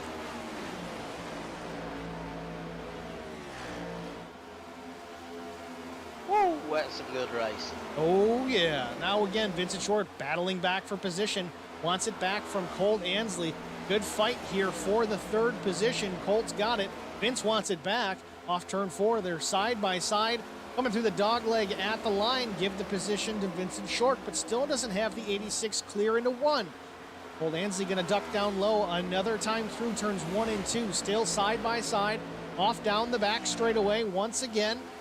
Vincent Short with momentum. Now Will Jones kind of paying attention to this whole thing. What are these guys doing? Let's ride on board with the 56 machine. See what it looks like from his perspective. Taking a look now already, trying to take advantage down inside. Colt Ansley tucked in behind Vincent Short. Move Vincent Short up to the 3rd position. Will Jones up to 4th. Colt Ansley back to 5th with Brian Rose challenging now for position. Brian Rose wants a piece of that top 5.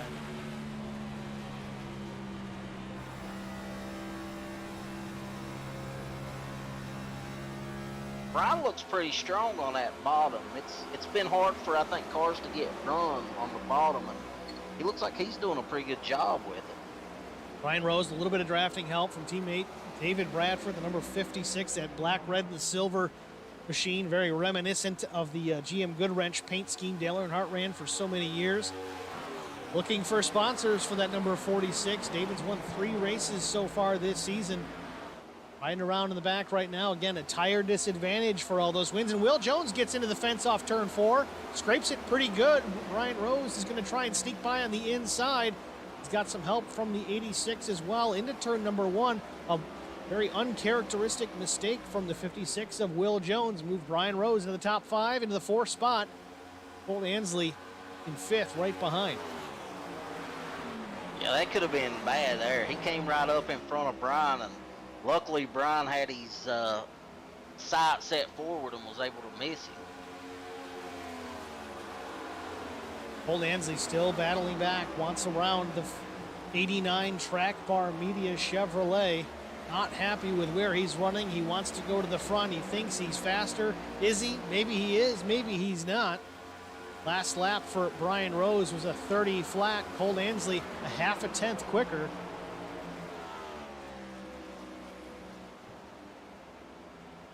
Oh, Will Jones loose off turn number 4. Not sure if he had help. Spins it through the infield grass, keeps it straight. Brings it back out onto the racing surface and does not collect anyone. We stay under green, but a big problem for the 56 of Will Jones. Looked so strong for quite a while. Either makes some mistakes or gets involved with somebody else's front bumper. Either way, the 56 back to the 9th position on the racetrack.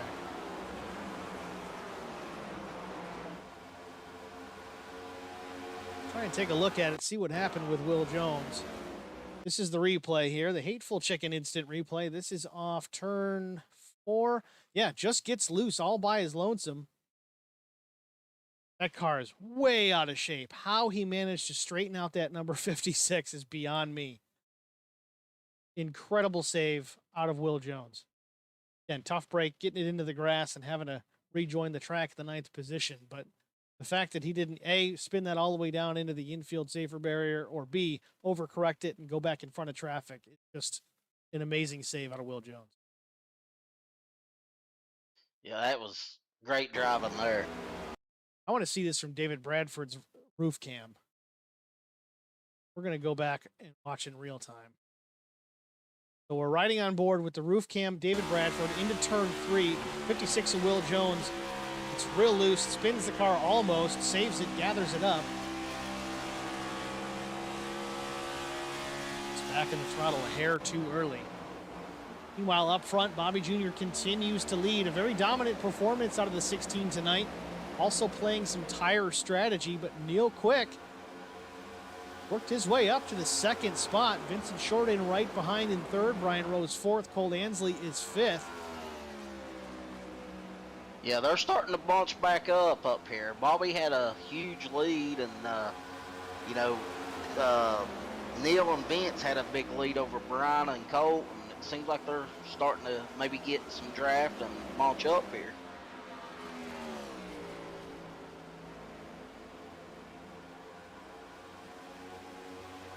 It's what we like to see. I'm sure Bobby Jr.'s not liking it. No, the battle has definitely come to the back bumper of Bobby Hamilton Jr. Maybe a car length back to Neil Quick. Lap 116 up on the board. I don't know if Neil's got any tires left in the pits. He has hit pit lane 5 different times this evening. He's had some damage to that machine. He's had some adversity to overcome, so I don't know where he's at on tires. We know for sure Bobby Jr.'s got 1 set left over the wall. If he wants to use it, he can do that. But he's going to have to wait for an opportunity. A late caution would certainly be to the advantage of the 16, but he gets loose off turn 4. Neil Quick taking a look, a little wiggle out of the Hateful Chicken Mustang. Bobby Jr. keeps the lead, but now side by side with the 2 of Neil Quick as they work into turn 1.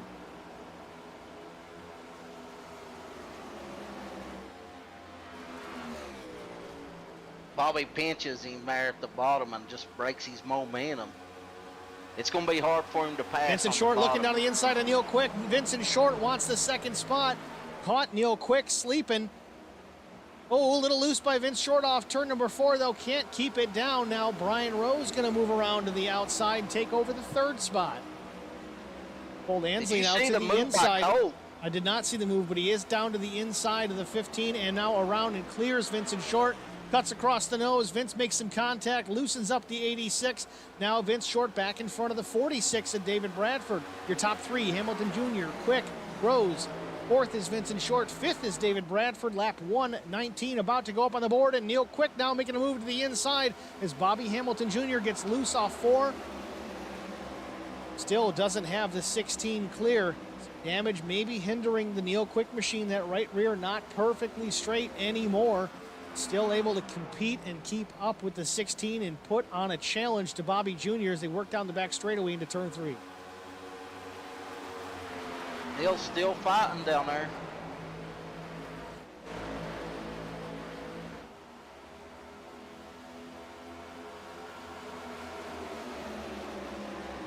too close to call. Who led that lap? 30 laps to go before we settle it. They're battling like there's 2 laps to go. Top 6 are all under a blanket as they work off turn number 2.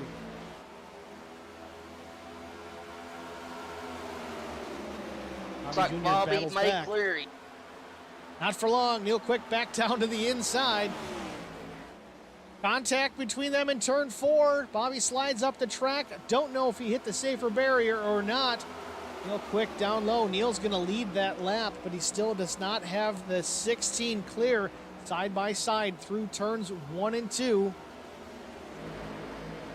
Maybe some contact once again off to a little wiggle from Neil Quick this time. Down the backstretch, Bobby's got him clear again.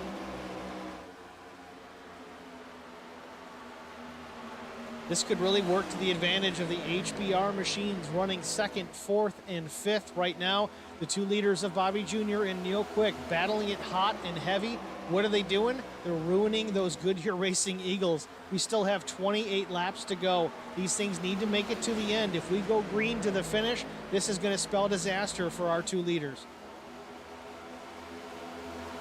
Brian Rose now putting pressure on the back bumper of the 2 of Neil Quick, maybe giving him a push into turn 3. Give him that extra oomph to maybe clear the 16, because if these guys want to go around, they got to have somewhere to go. It's that or a 3-wide pass.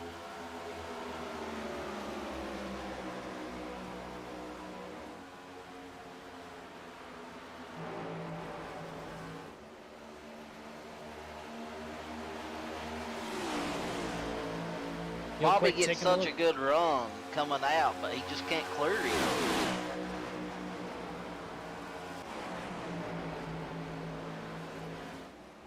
Oh, real close quarter racing off turn 4 once again. I don't think they made contact, but man, it was close. Real quick again at the line. He will lead that lap. Lap 123 is his. Lap 124 still to be decided. 26 laps to go here in the Nashville 200. Little wiggle from Neil Quick. A big wiggle from Neil Quick. Somehow Brian Rose checks up in time as to not turn the number 2 machine. Still keeping it together. These guys are battling really hard here in the late going of the Nashville 200. Neil Quick back at it again, trying to put pressure to the inside of Bobby Jr. That thing is hung out and sideways off turn number 4. Now he's got trouble to the inside. Brian Rose wants the 2nd spot from Neil Quick. Working into turn number 1, 26 laps to go. Brian Rose wants the 2nd spot. Maybe he's quicker than Bobby right now. Bobby showing some signs of some tire wear. Rough handling on that number 16. Maybe it's just battling too hard with Neil Quick. It's really putting too much heat in the rubber on those tires. Brian Rose make a pass here around Bobby Hamilton Jr. He's gotten by the 2 of Neil Quick. Taking a peek off turn 4. Nothing doing there. At the line, it's 25 to go. Your top 5 is Hamilton, Rose, Quick, Short, and Bradford. I think if the 15 and the 86 get close, we may need to watch that. I think they may be a little temper flaring between these 2.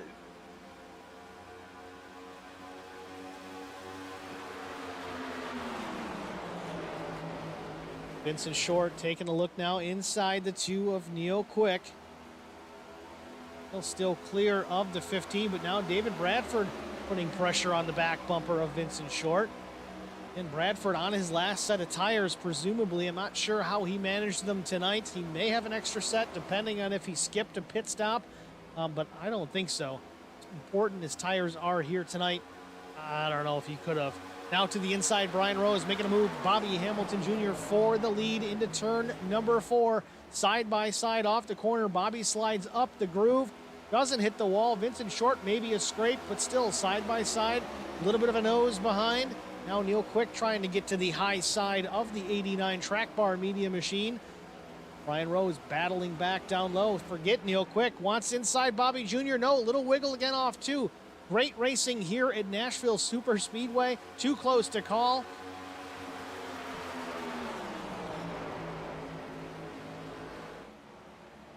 Second place battle here, side by side. Brian Rose, Neil Quick. This time, Bobby Jr. not able to run away while these guys do battle in behind. Clean air is certainly helping the 16. He's trying to preserve that lead with everything he's got.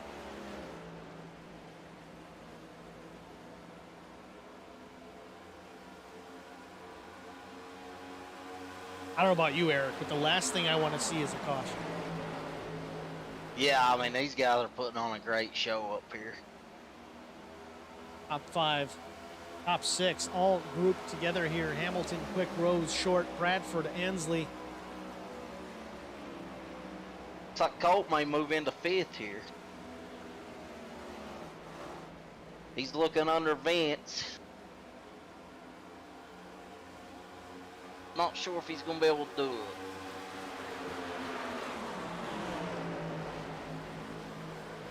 Back up front, though, Neil Quick has gotten around the 89 of Brian Rose. Another wiggle off, too. Colt Ansley, same thing. These guys are all over the place. It's like there's ice off turn number 4.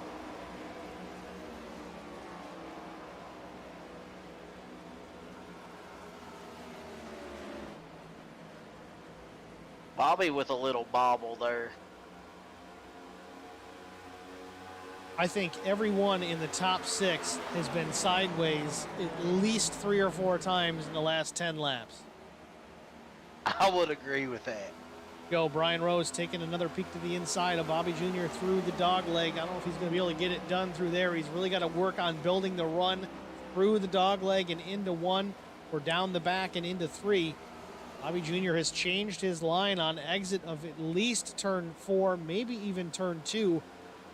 Was running a little bit lower line, but kept losing the car. It was getting loose on him. We'll see this time off turn number 4. He runs at a really extreme high lane on exit. You'd think that the second place car, Brian Rose, is really going to get to him, but he does this time, gets up to the door of the 16. Going to have to slide it up a little closer to Bobby Jr. to get a better arc into the corner. That's how Bobby's beating him through 1 and 2. Again, a little bit of contact, a little bit of wiggle out of the 89 of Brian Rose. Bobby real high off turn 2 this time. He's changed that line considerably. He's using that momentum to defend the position. Brian cannot clear him down the straightaway. That is the biggest issue. Brian might need to try and move that line up a groove or maybe even 2. He certainly has the room with how far up Bobby Hamilton Jr. is running. For now, it's side by side with 17 to go. Top 6 all side by side right now.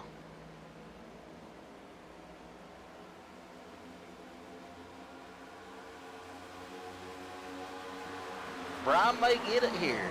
Well, no, Bobby fights right back. Watch Bobby on the high side, though. He'll come back, get that momentum, a little wiggle out of Brian. You want to see the difference between 1st and 6th? There it is. Bobby Hamilton Jr. still with the lead, fighting off contender after contender. Now it's Neil Quick up to the 2nd position. Let's see if Neil can go up there and challenge. Brian got some heat in those tires, has to take a break, let them cool a little bit. In the 3rd spot, Brian runs, but now Neil Quick, he's already cooled his tires. He's making a run to Bobby Jr. off turn number 4, coming to 15 laps to go. Yeah, I think that may be what Brian's going to do. I mean, he's been kind of sideways the last few laps. David Bradford taking a really low line through turn number 4. Surprised he was able to do it. Tough position to be in, especially late in the run. That or maybe David's found some grip down in the low lane. Bobby's changed up his racing line. He's running that high line on exit. David Bradford, the polar opposite. Hard to say either one of them is right or wrong because they're both very talented here in the series.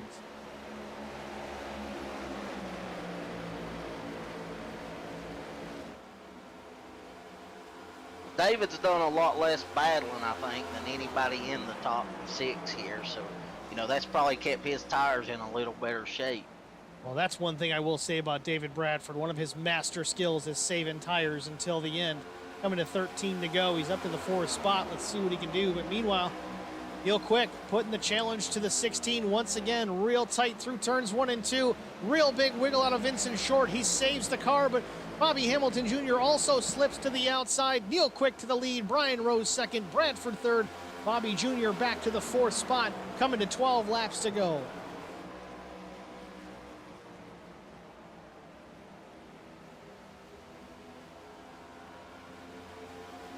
Neil Quick needs to settle into a rhythm now. He's done battling for the lead. Now it's time to just run out the rest of the race. Less than 12 laps to go. You got to get into a rhythm. reset yourself, maybe try and save some tire while you have an opportunity, because you're going to need every lap you can get on those Goodyear Racing Eagles. Bobby Jr. still stuck in behind the 46 of David Bradford. Bobby still seems quick, but he's changed up his line again now too. Now that he's in traffic, he's tucked in behind the 46 David Bradford. Ran a little bit low on exit compared to previous laps when he was trying to defend. Yeah, you know, Bobby may just be cooling his tires down to make a run here with 5 to go or later in this run. Brian Rose looking for the lead. Brian Rose to the inside of Neil Quick. Side by side with the number 2. Those two couldn't have been any closer without the touching right there.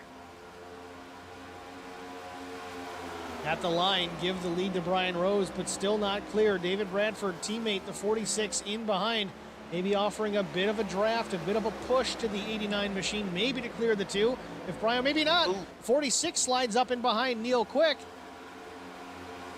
Makes the move, passes the 89 of Brian Rose. Now David Bradford up to the 2nd spot. Maybe he's going to put the challenge to Neil Quick here with 10 laps to go, coming to 9. Brian Rose is so fast, but it seems like anytime he tries to exit low, he gets loose. Well, that's just it. You exit low here, there is some grip down there, and they're grippy forward right now. They're not that tight. And we've seen a lot of guys get real loose on exit running that low lane. That's why Bobby Hamilton Jr. switched it up, was running that extreme high lane on exit. But now you see him going low here on Brian Rose. Brian Rose back to the 4th spot. Bobby Jr. up to 3rd. Bobby's exiting high once again. Kind of makes you wonder, did these guys burn up their tires? Colt Ansley now looking to the inside of Brian Rose. I think Brian is pretty much giving up the ghost as far as the tire life is concerned. David Bradford, though, challenging now for the lead, looking for a position around Neil Quick. Tucks back in behind down the backstretch. Eric, I think you're right. I think the 46 did the best at saving tire to the end. Coming up on 7.5 laps to go. He's worked his way through the field. Very calculating behavior by the number 46 driver. At the line, he's at the door of Neil Quick. Will he have the position into turn number 1? Still side by side, battling for the lead. David Bradford down low, Neil Quick up high. They exit turn number 2. David's real low. David's been one of the best I've seen coming out low and keeping his momentum and not getting loose. David Bradford is really good at making the car turn with the throttle instead of the steering wheel. It's also why he's able to save tires the way that he does. Don't put too much input into those tires, into that steering wheel, and you'll have a lot better, longer run on a set of tires. Here he is, 5.5 laps to go, battling with the 2 of Neil Quick. Again, off turn number 2, still side by side. Makes you wonder if the 4 in behind these 2 leaders are just biding their time, either waiting for a mistake from the leaders or just cooling their tires for a late run here. Coming to 5 laps to go. Neil Quick still fighting off the 46 of David Bradford. Hard to say at the line. No idea who led that lap. If this keeps up, we're going to have a huge photo finish or a bunch of wrecked race cars. We're going to have to wait and find out. Don't go anywhere. You are crazy if you do. We certainly aren't going anywhere. Stay with us. 4.5 to go. Neil Quick, David Bradford, Ansley, Rose, Hamilton Jr., Vince Short, your top 6. Yeah, I mean, right when you think somebody's losing the pace, they're right back there. I mean, they get those tires cool and catch right back up. Makes a huge difference. And you see Colt Ansley, who was kind of saving his tires as well. Now he's tucked in behind these guys, right in the hunt.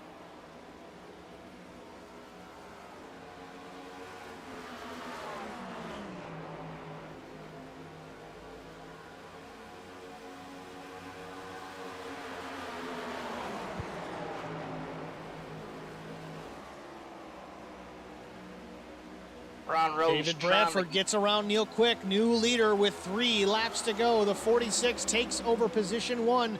Neil Quick back to the 2nd spot, and Colt Ansley is in 3rd, but getting some pressure now from the 89 of Brian Rose. We'll see how this works out off of turn number 2. Everybody jockeying around.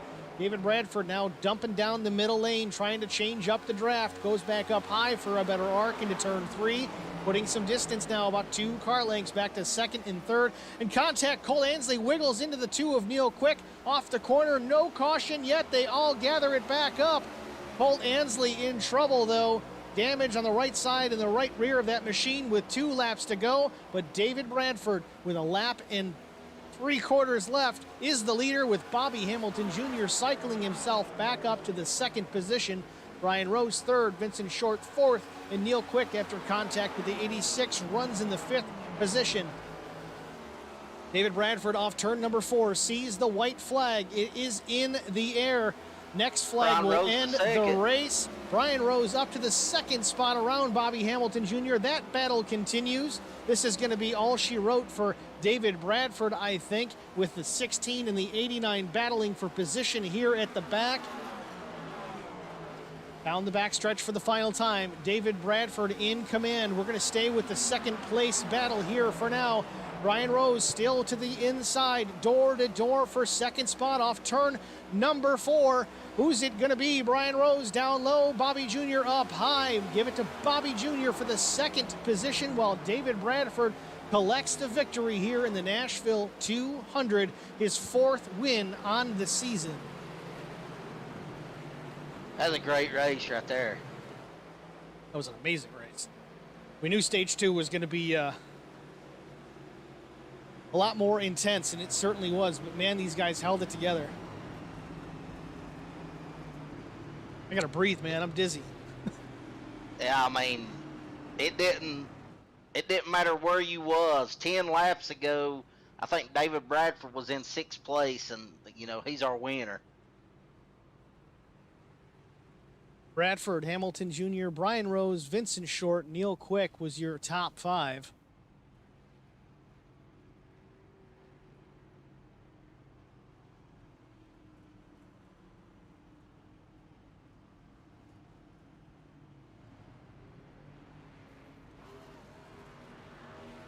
Cole Ansley ended up with a 7th place finish after getting loose and getting in the wall. Yeah, I think that whole scenario there was between him and Neil Quick. There was contact off of 4. Just close racing, it looked like on my end. But either way, disappointing finish for the 86. But, man, he was up there in the hunt. With that, we're going to take a short break and a word from the Hateful Chicken. We'll be back with our top 3.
Welcome back, ladies and gentlemen, to Nashville Superspeedway. The Nashville 200 is in the books, and wow, did we have a crowd pleaser tonight. David Bradford bringing home the victory, Bobby Jr. 2nd, Brian Rose in 3rd. Eric, I gotta say, the last stage of this race was just an absolute barn burner.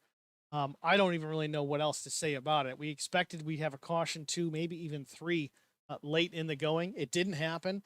These guys raced harder and more aggressively than we saw all night long, and they managed to get away with it. Yeah, especially later in the run. These guys were on older tires and they'd been on the whole race, and they kept it together. And the top 6, top 5, and Cole Ansley, they put on a great show. Yeah, certainly did. The way that these guys raced against each other, it was aggressive. It was, I don't even really know how to explain it. It was beating and banging, but they still managed to get away with it for the most part. They certainly did it without any caution. So definitely really cool to see. With that, let's go down to our race winner, David Bradford with Howler Boys Racing. David Bradford at Steve and Eric in the broadcast booth. You got a copy? Yes, sir. David Bradford, man, I got to ask, you were down a set of tires. I assume you took that last set at the stage, start of stage 3. How did you manage to conserve tires throughout tonight's race? I know you're good at saving tires, but this place was certainly very tire dependent. Walk us through it. Well, to be honest, Steve, I still had a set left. I only took 2 sets tonight.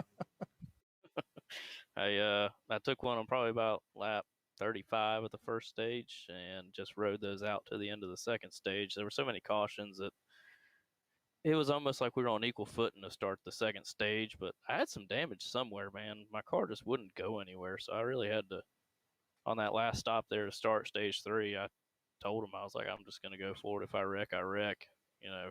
And I went ahead and took my fast repair, and the car came back to life. So I really had to, man, I had to change my driving style a ton, man. It was definitely not one of those typical next gen nights where you're just kind of, everybody's riding in line waiting on a mistake. You were all over the place tonight. Throttle control was huge. I mean, it was a blast, man. Yeah, certainly a lot of fun to watch, really on all angles. The whole top 6 there for the last 3/4 of the stage, all in contention for a win. We saw, like you mentioned, changing up your lines. Bobby was changing his line, running that real high line on exit for a while, and then you were running real low on exit, and you both seemed to make it work. So it was just probably the best race of the Scar Cup Series so far. So definitely worth watching. I'm sure everybody home watching the stream enjoyed it. Congratulations to you. Before we let you go, David, anybody you need to thank? I know you're looking for a sponsor, but I'm sure you got somebody on the list. Of course, I got to thank you guys over at HBR TV for putting it on. Dad and George watching. Cowboy, if you're watching, thank you. Man, I really got to thank the drivers tonight, man. They made it what it was, and it's not very often you got throttle control like that, and you got 6 cars under a blanket like that. I mean, kind of sucked with having to Bobby there when he was leading the race. Kind of got doored and moved up the racetrack, and that kind of opened the door for me. Just back there, kind of hanging on to those tires, man. Well, again, David, congratulations. Nice work, and we look forward to seeing you run here again next week. Thanks, Steve.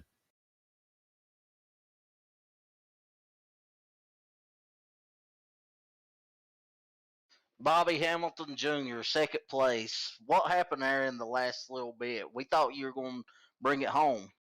Well, we were running. I was so loose. Golly, I was so loose. I mean, it was like I was turning right, getting in the corner, turning right when I got on the gas. So I had to move up to the center of the track to get some forward bite, and they would get under me, and everybody raced me clean. That the 2 went in there, bounced off of me, and moved me, and or the 3 or whoever. You know, I other than that, everybody was real clean and everything. So it was hard racing, and I wasn't giving them no room. They weren't giving me no room. And like I said, we were inches from each other all that last stint. And I think it was the 3 or the 2 that got into me, just drove in. I mean, like I heard him not lift. I was like, well, we're wrecked. And sure enough, we hit. But, that moved us and took us out of position. And Arrow was so important, and I was already so loose. And I don't know how I wind up second. But I tell you what, anybody that says these races are boring, they didn't pay attention to this race because it was some crazy racing. Yeah, absolutely. I mean, the top 5 in Colt, you guys were under a blanket for most of the last stage, and it felt like anybody could win. Was there any strategy in trying to cool the tires or save the tires with you all racing as hard as you were? I'm going to be honest, that last segment, I thought, okay, I got a set of tires. I'm not saving nothing. I'm gone. And let them catch me, and we'll just let them beat up their tires, catch me, and then let them race me, because I just knew there's going to be another caution because the car would get so loose under green. And that, of course, these drivers in here proved me wrong, and they ran all this whole segment, almost on old tires. And so that was my thought. I was like, they're going to have another caution. I'll be able to come in and put tires on. And I was the fastest car here on tires. So I was like, I'll be able to cut on out again. But we never did. So I burnt my stuff up. And to be honest with you, I was waiting for a caution. Hell, I still got 2 sets of tires left. And but we'll take it and move on. Yeah, great race. We know you're always strong here in the Scar series or any series you're in. Anybody you'd like to thank? Yes, everybody from the Hateful Chicken and all these guys. Definitely the top 4. Everybody was just door to door, crazy racing. Gave everybody room, respectful for tonight, and just hard racing. Put on a good show for everybody watching, and then you guys second to none when it comes to broadcast. Appreciate you guys, but main thing, this whole race tonight is all about those drivers. You know, they put on one hell of a show. Yeah, absolutely. It was a fun race to watch, fun race to call. I know me and Steve enjoyed it. The fans enjoyed it. It was great, and good luck going forward. And thanks, Bobby. Thank you, bud. It's Bobby Hamilton Jr., your second place finisher, runner-up here tonight in the Nashville 200 from Lebanon, Tennessee, Nashville Superspeedway. But last but not least, we've got Brian Rose in the broadcast booth. Our third place finisher. Brian, you got a copy? Yeah, I'm here. Brian, first of all, wow. I don't know how it was from the seat, but that was one of the best, if not the best race I've seen in the SCAR series all season long. Tell us about it from your perspective. We thought you had a win going there for a little while, but bring home the Track Bar Media 89 third place. Tell us about it. Yeah, gosh, hey, if you can't watch a race like that and enjoy it, then you're not a race fan, because that right there was the best racing that I've been a part of in a really long time. It was exciting, slipping and sliding, having to actually drive these cars around this place. Came out into third place right there, and I was just riding around, watching Neil and Bobby go at it, and I was really just content to ride and let them, work their rubber off their tires, and had a teammate behind me. Neil slipped up a little bit, and I started trying to work on Bobby, but man, this track's so slick when you get these tires heated up. Seen a bunch of different instances tonight, whether it was you or David or Bobby Jr. or Neil Quick or Cole Lansley or Vince Short, really that whole top six there at the end of the race. Me and Eric noticed that the last 10, 15 laps, I think every one of you guys were sideways at least 4 or 5 times. Yeah, and, going for the lead right there, me and Bobby and I, we had an awesome battle. I know we got together a couple times. I'm pretty sure I talked to him, racing deal, hard racing towards the end. But out of turn 2, I felt like I was good everywhere, but out of turn 2, I just couldn't get the throttle down. And when I would try to get a good drive off, it would just kick around on me. And that's really what I feel like lost me the race tonight. But, hey, led some laps, got some stage points, got this Track Bar Media machine up here on the podium. I can't be too upset about it. 3 HBR cars up in the top 5 for a moment there with a couple to go. I thought it looked like it could have been a 1, 2, 3 finish. Wasn't meant to be. Bobby Jr. spoiling that for everybody, but either way, a great race for the whole team. Congratulations on that, Brian. Before we let you get out of here, anybody you need to thank? Absolutely. Thank HBR TV. You guys are always do an awesome job up there in the booth. SCAR, Track Bar Media, everybody, all the teamwork that we do, getting into practicing, it really helps. So let's close out the season strong, and maybe we can try to get this Track Bar Media machine in victory lane before the playoffs. All right, Brian. Well, again, congratulations. Look forward to seeing you here at the next one. Thanks, guys. It's Brian Rose, your third place finisher here tonight at Nashville Superspeedway. It was, like I said already a few times, best race I've seen all season long. Certainly the best stage I have ever seen. If this was on TV, they'd be watching this one in 20 years during rain delays. It was that good, Eric. I mean, have you seen anything better on iRacing? I mean, aside from those couple of last lap, top 10s of the month you might see, this was pretty good.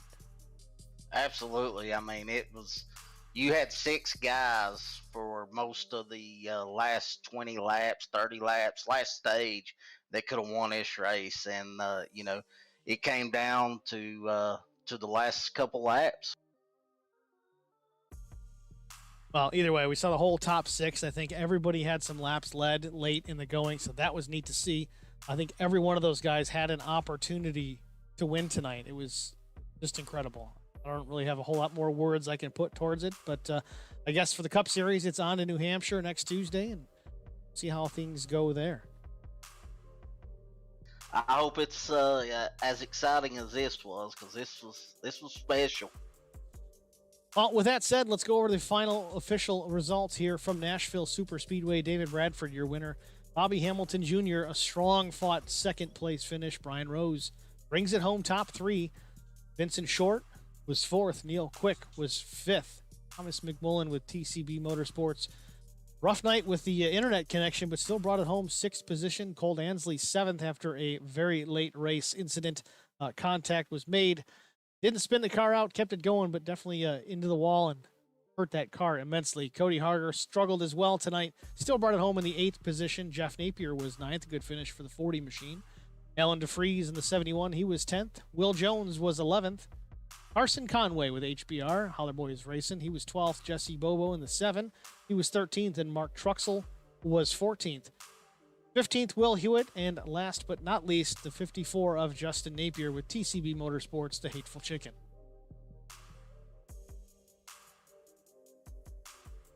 That's going to really wrap it up for us here at HBR TV. Again, we've got the ARCA Series next Monday night at the Milwaukee Mile. And, of course, the next Cup race on the schedule is the New Hampshire 150 from Loudon, New Hampshire. Please tune in for that. Some guys, like myself, love that place. Some guys despise that place. You may see some tempers. It's a fast Magic Mile. Tune in next week, 8:45, HBR TV on Facebook or YouTube. Again, we talked about the stream chat tonight. Thank you for joining it. Those of you that were able to, I see that I still have not been able to get any chat from the Facebook side. Not sure why. But we'll have to dig deeper into that maybe in the next stream. But we know for sure that YouTube does work. If you guys want to come into there, it's a little bit better visual quality on the stream side, and you can chat with us because we certainly do appreciate that. But we miss the regulars like the Hateful Chicken and Anna Garza, and I think Terry Ansley got in here for a little bit. But there's a bunch of people that we haven't seen in the stream chat. I think it's my fault for some reason because I put this thing up. So check us out on YouTube if you want to talk. We certainly would love to have you. I'll work on it on my end in the meantime. Any closing thoughts here, Eric? Just a great race. These guys put on a great show. I mean, you got to give the top 5 and Cole Ansley a lot of credit on these oak tires. They done a phenomenal job. I mean, they put on a great show. That's all I can say. Certainly the case here.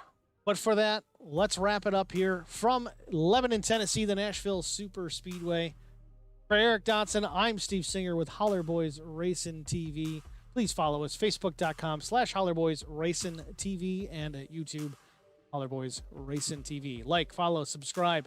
Again, if you like, you get the notifications. You get the reminders if you set yourselves up for that. And also, it allows you to chat with us if you so choose to do so. We've got the followers must be on, okay? You got to be a follower of the page to chat, so please do so. Thanks again, guys. Have a great night. Drive safe. Thanks for watching.